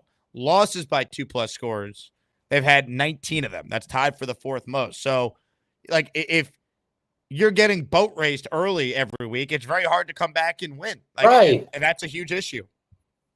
Exactly. Look, the games that we have a lead, okay? It used to be when under a lot of coaches, and I'm seeing a lot of it this year as well. A lot of teams are getting down early and coming back and making a game of it. Even Seattle came back. They were down big against the 49ers. A lot of teams are down big and they come back. These defenses are not closing defenses. And I think there's really a lot of evidence that our defense is a closing defense. I don't see teams come back on us once we're up on them. And that's really a positive spin on our defense. I think that's a big part of our team that we get to see more of. And again, the sacks. Once, that Patriot game was just a beautiful game, and it was only a short time ago. I think we're very capable of turning Buffalo into the New England Patriots. I mean, they are certainly a better quarterback team, but if you take that at it, what we did to Jacoby Brissett, I mean, we abused him. And I think we have that same ability to do that with Josh Allen if we get a lead. If they get a lead, because then you make him, one-dimensional, and he was 9 of 30 last week. His receivers are banged up, and the Jets' strength is their pass defense. It's second best in the league. So it's a matchup that favors the Jets if they build a lead and don't come out lethargic and allow Buffalo to hang in this game like they did with Denver, and they lost. They've shown you this year they could lose to anyone if they play that poorly and beat themselves. If they could correct the undisciplined stuff and get off to a better start, if Obrick's influence fires up the offense like the defense obviously plays for him, they should come out and get this lead at home. Get up 7-0 and put some pressure on Buffalo. Let's see it. I was watching the Bill Belichick, Peyton Manning thing. Did you see that? I did not. They went over the Jet game, and, Bill Belichick said something about the Bills. He said that their defense is slow. He showed the play where Derrick Henry ran that first play for a touchdown, Jake. And he said, if you notice here, he goes, there's no closing catch-up speed on the back end of their defense. He goes, look at Derrick Henry. He doesn't have track speed anymore. And he was pulling away from the safeties and the cornerbacks when he broke out in the middle of the field. And Belichick really gave a bad indictment to the Buffalo defense, saying they're very slow. They're not on the back end. They're slow. So, I don't want to come out. I mean, there's two ways to come out here. We could come out and try to bully the ball and rush, but I think we really have to pass to set up the run. I think they got to take some chances downfield. There's two plays the Jets have had that have been explosive plays. Week 1 with Lazard on the hard count, and then the throw to Brees when he was matched up against a linebacker in Tennessee. This team never throws the ball downfield. Let's use Mike Williams and play to his strengths, open some things up, and then pound the football against a defense that's allowing 144 yards per game. Too many of these teams that I watch are all whipping the ball downfield, and I swear to you, 30% of the time it's a pass interference. 30% of the time. Throw it downfield. I like those odds. I love those odds. Either you're going to catch the ball. Aaron Rodgers is throwing it, so it's going to be a relatively accurate pass. So he's going to put the ball there on a 50-50 ball. And 30% of the time, if the other guy's going up for it, he's going to PI our receiver. So what the hell are we doing? Let's go. I can understand we're doing it with Zach Wilson because he didn't have and our offensive line didn't give him the time. But we have, go max protect. Bring Olu in there. I want to see Olu instead of these tight ends. If these tight ends can't block, I'd rather just see a heavy, a max protect with Olu next to Tyron Smith. And think about the left side with those 3 guys on the left side. We could plow holes open all day long on the left side with those 3-headed monsters. I would love to see that. That's what I'm hoping to see. That's all I got to say. Monday night, Neil. Let's go, baby. Get us going. Where is my boy? Where is the low ski? Where is he? He called in. He called in earlier. Oh, he called already? I came in late. I Drink had a wine. little golf out. I was playing golf with Beningo. And Robert Saleh, I'm sure he joined you. I'm like...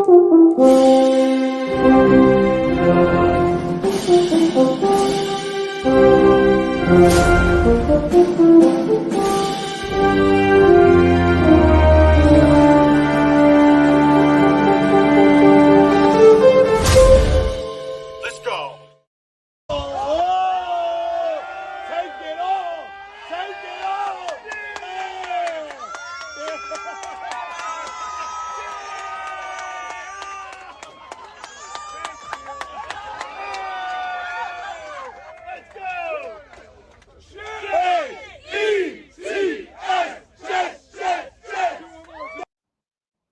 Let's go, Neil. Let's go. I love it. Ladies and gentlemen, you've been warned. Warning! Warning! Allen alert! Shit's about to get ugly, folks. Warning! Allen alert! Hide the children! Morning, Jacob. How are you? First of all, what the hell is Happy Yom Kippur mean? I don't know. What do you want me to tell you? How's your fast going, Alan? It's good. I have another 8 hours to go. God bless America. Happy New Year. Good luck with Yom Kippur. Is that better? Okay. That's a little better. Thank you. All right. First of all, listening to Neil is like listening to a bad late night infomercial. Everything that guy says is absolute garbage. 17-0, gone. Beating the Vikings, gone. Winning this.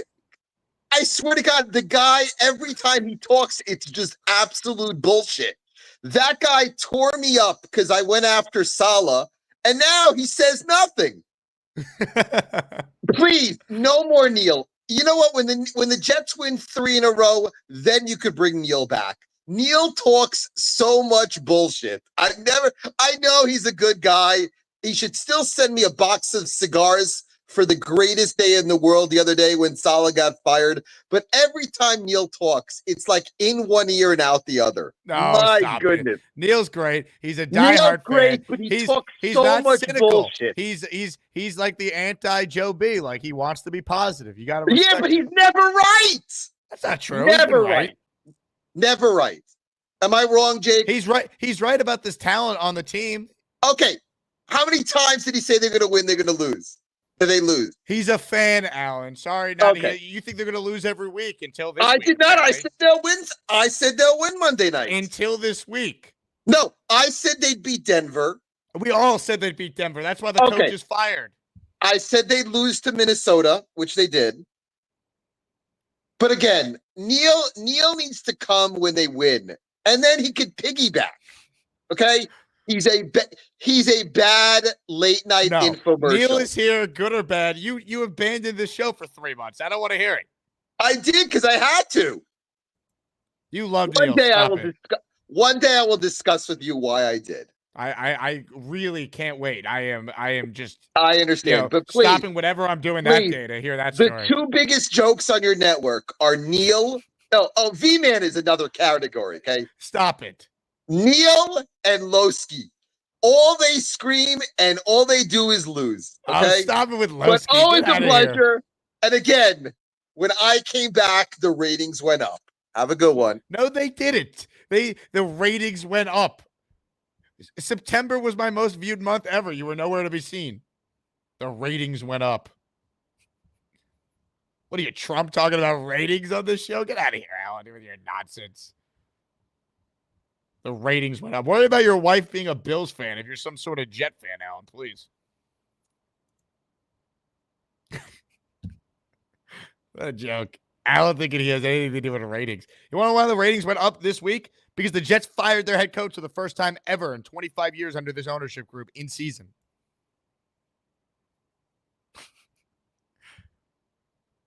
Unreal. Alan thinking he has anything to do with ratings, please.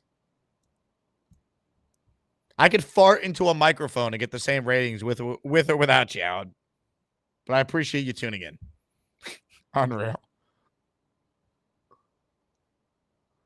Ladies and gentlemen, if you want to help my ratings, subscribe to the channel. If you're one of the 600 people watching, hopefully all of you are subscribed. But if you're not, do so. And if you haven't RSVP'd to the Jet Steelers watch party I'm hosting at T-Squared Social in NYC, make sure you do so. I need a big turnout for this one, folks. We haven't done one of these since the Titans game in week 2. Jets haven't played a true road game since this game. Think about that. What a weird schedule. London was a road game for both teams. They're home this week. Crazy. One last call before we wrap. The Hamburger will close us out this afternoon now. What's up, Hamburger? What's up, guys? How you doing? Yeah, Alan. Driving up those ratings for you, man. Crazy. That guy's unbelievable. I tell you what, every night my wife waits, she comes down at night and she comes down and, I play whatever I was on. And then we've always fast forward to the Lane Train. We fast forward to the Lane Train so my wife can watch the Lane Train. So the Lane Train brings lots of viewers. That's for sure. I think this weekend we need to come out with the 2-back system again. Moses being on the line, he's not the all change to the whole offense we need, but he's a leader in that line. He's a tone setter. I agree. He's a tone setter in the huddle. Aaron's got to do better. They all got to do better on the line. Do I think they're going to come out throwing right away? I don't, because I think they're still going to stack the box because we haven't proved that we can protect Aaron. So they're still going to come at Aaron. They're still going to send blitzes. We're not going to be able to throw downfield until we prove that we can run the ball and we can protect Aaron. Other than that, they're going to stack the box all game long. So I expect them to come out firing this weekend. I expect the defense to be fired up, all bricked up. I expect a lot to come from this game. I think Allen is always petrified to play at MetLife. He doesn't do well here. He definitely does not do well whenever he plays the Jets at MetLife. Oh, hold on. My daughter wants to come on. She's been waiting. Come on over. She's all bricked up today. I love it. This is my daughter, Gabrielle. Hi, Gabrielle. Are you a Jets fan, Gabrielle? Let's go. You want to give us a Jets chant? You ready? All right, let's get everybody out of here. Ready? 1, 2, 3. J-E-T-S. Jets, Jets, Jets. Let's go. Great job. Let's get bricked up. Great job by the hamburger and Gabrielle there. Awesome. Does she call you Dad or Mr. Hamburger? Anyway, Rick Kent wrote, my phone's working, but not my desktop. This is weird. Rick, I don't know what to tell you, man. I appreciate you still watching from the phone. Maybe it's something with your overall settings in YouTube. Is it just my show you can't watch or any YouTube video? I don't know. Hey, Board Fat, I should have acknowledged this sooner, but we dealt with Allen's ratings nonsense. He gifted 5 channel memberships, baby. Let's go. Get your ass off my super chats. Some of these are gifted memberships too. Hey. Ah, the hell with it. Here we go. 5 names. B.P. York, Xavier Bradley, DeAndre Vega, EJ, and Sean Cora, all receiving channel memberships. Thank you, Board Fat. You've been awesome these last 2 shows. Omari with a super chat. Anita Marks talking crap about the Jets is ridiculous. These are the same people who said the Patriots were good until we beat them. Look, the goalposts will always be moved with the Jets. They got to win Monday night to silence some of the noise. That's what it comes down to. No excuse, win the game. You know, Anita Marks is the least of the Jet problems. Win the game on Monday. That's it. That's all it comes down to. You're in first place if they win on Monday, and the Bills all of a sudden would have lost 3 in a row. And they're a mess. It's a week-to-week league. It flips so quick with a win on Monday. Omari says, my super chat above. I got you, Omari. I read it. I saw it. But I appreciate your support as always. Just win on Monday, man. The Jets are the more talented team than the Buffalo Bills. They're at home. They got to win.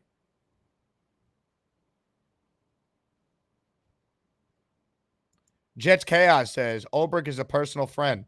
Well, that we know. You know, it's amazing. You think about where this team is at. And one could argue the Ulbrich to interim head coach started when Jets Chaos told him that he loves him. Okay, good luck, Coach. We love you. I love you too, Jeremy. You look mighty cute in those jeans, brother. Incredible.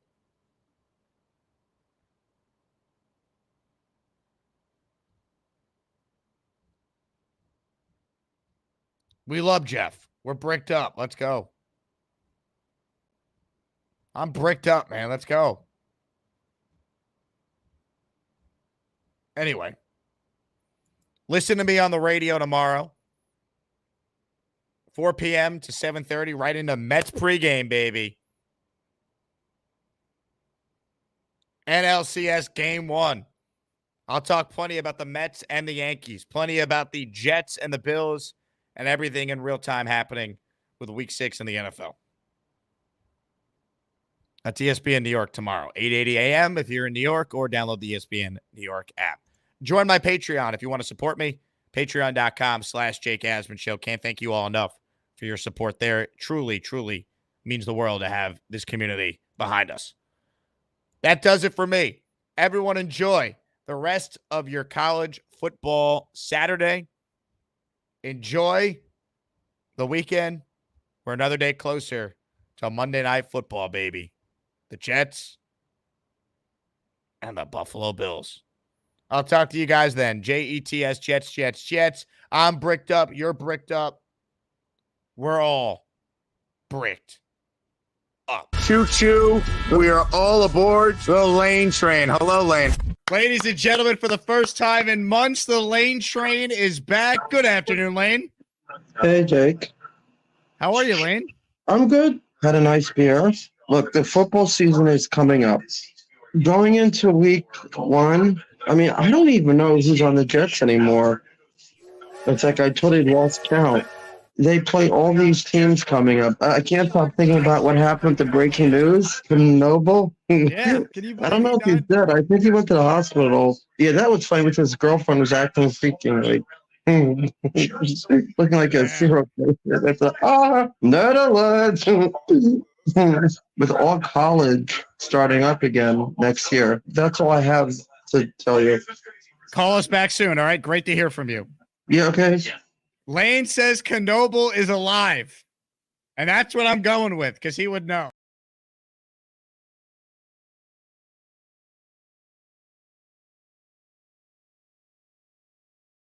BJF is gone? He was on for the first hour. Now, Neil, the AI summary of the chat is right now. I want to read it to you for you to get you to comment. Viewers in the chat, you're getting just so you know, you're getting destroyed in the chat right now. Oh, my friend, yeah, because I got no shirt on. I'm back-to-back callers with no shirts on. That's yes. it. Yeah, rip me, bro. I don't give a shit. I'm not. I'm just reading the comments. No, it's fine. I don't give a shit. But I can't see it, so I'll go back and look at it. Picture your wives under me, bro. Anyway. Steve M, for your comments. I'm I can't, man. I need a 20. I'm taking 20. Let's talk about buttered sausage. Talk about buttered sausage, where it comes from, what it does. Why is it doing what it's doing? Get it out of my face. What about buttered sausage? Only on this show, dude. Only on this show. It's not my jam. I don't buy jam. I buy honey, and I kiss it on the lips. Joe Douglas going to get a lot of credit. And yeah, I read Rick's comment. I support in honor of Big Fella. Oh, come on. We're live on Broadway right now. Shirtless, baby. Shout out to the chat. Nate, thank you very much. All right. The show's getting weird. I don't know what is going on today. I was watching the show on delay, and then I popped in, and everyone's topless. From Leany and NC, Jake, I'm going braless. Does that count? For the first time ever, I have to play this for a female listener. Calm your freaky. Look, I'm going to turn around. Keep mooning us. There we go. No. Aaron Rodgers. Yeah. I want to apologize for yesterday. I was trying to show off the name on my jersey, but my desk chair doesn't swivel. So I got up and I showed off my butt. And now for a word from our new sponsor. If you're Hispanic, you know what I mean when you're on. Every time you were sick, you go like this, and just rub this shit all over, and rub this all over your body, and then you put like a heavy blanket over you so you can sweat out the cold. And that was medical advice with V-Man. Vicks Mo Dre. Hello, Dre. Any self-respecting Puerto Rican is going to have Vicks on them at all times. Latinos use this for everything. Literally, I would get cut as a kid. I'd fall on the floor, cut. My grandmother would try to put this on every. It's like, a cut, ponte Vicks. Damn cancer, ponte Vicks. This gets me through, I'm feeling a little sniffly. You just pop this bad boy in. Vicks cures broken hearts, cancer. Literally, Dr. Dre giving us some medical advice. We don't go to the hospital. Like, we don't want to find out what's wrong with them. To a kid with a cold, it's love. To a mother, it's more. It's medicine. Like, you can be. Okay, let me get my fat ass in there. I'm in. Jake, where are you? Come on.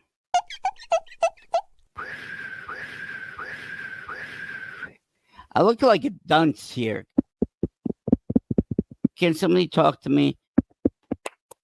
And I guess Gator's gonna have a ball with me on your show, Jake. So thank you very much. I appreciate that very much. I can't wait. If you don't get on in the next 3 seconds, 3, 2, 1. Jake makes me look like ass sometimes. Okay, I'm getting into my black chair, Jake. Now, there we go. Now he pisses me off. I'm showing everybody my fat ass now. That was me, Bobby. No, that wasn't you. passed gas. It was Jake. Yeah, next time I should go to the bathroom. Oh, is that Gary's wife? Hi, Gary's wife. Oh, there she is. Got a good looking.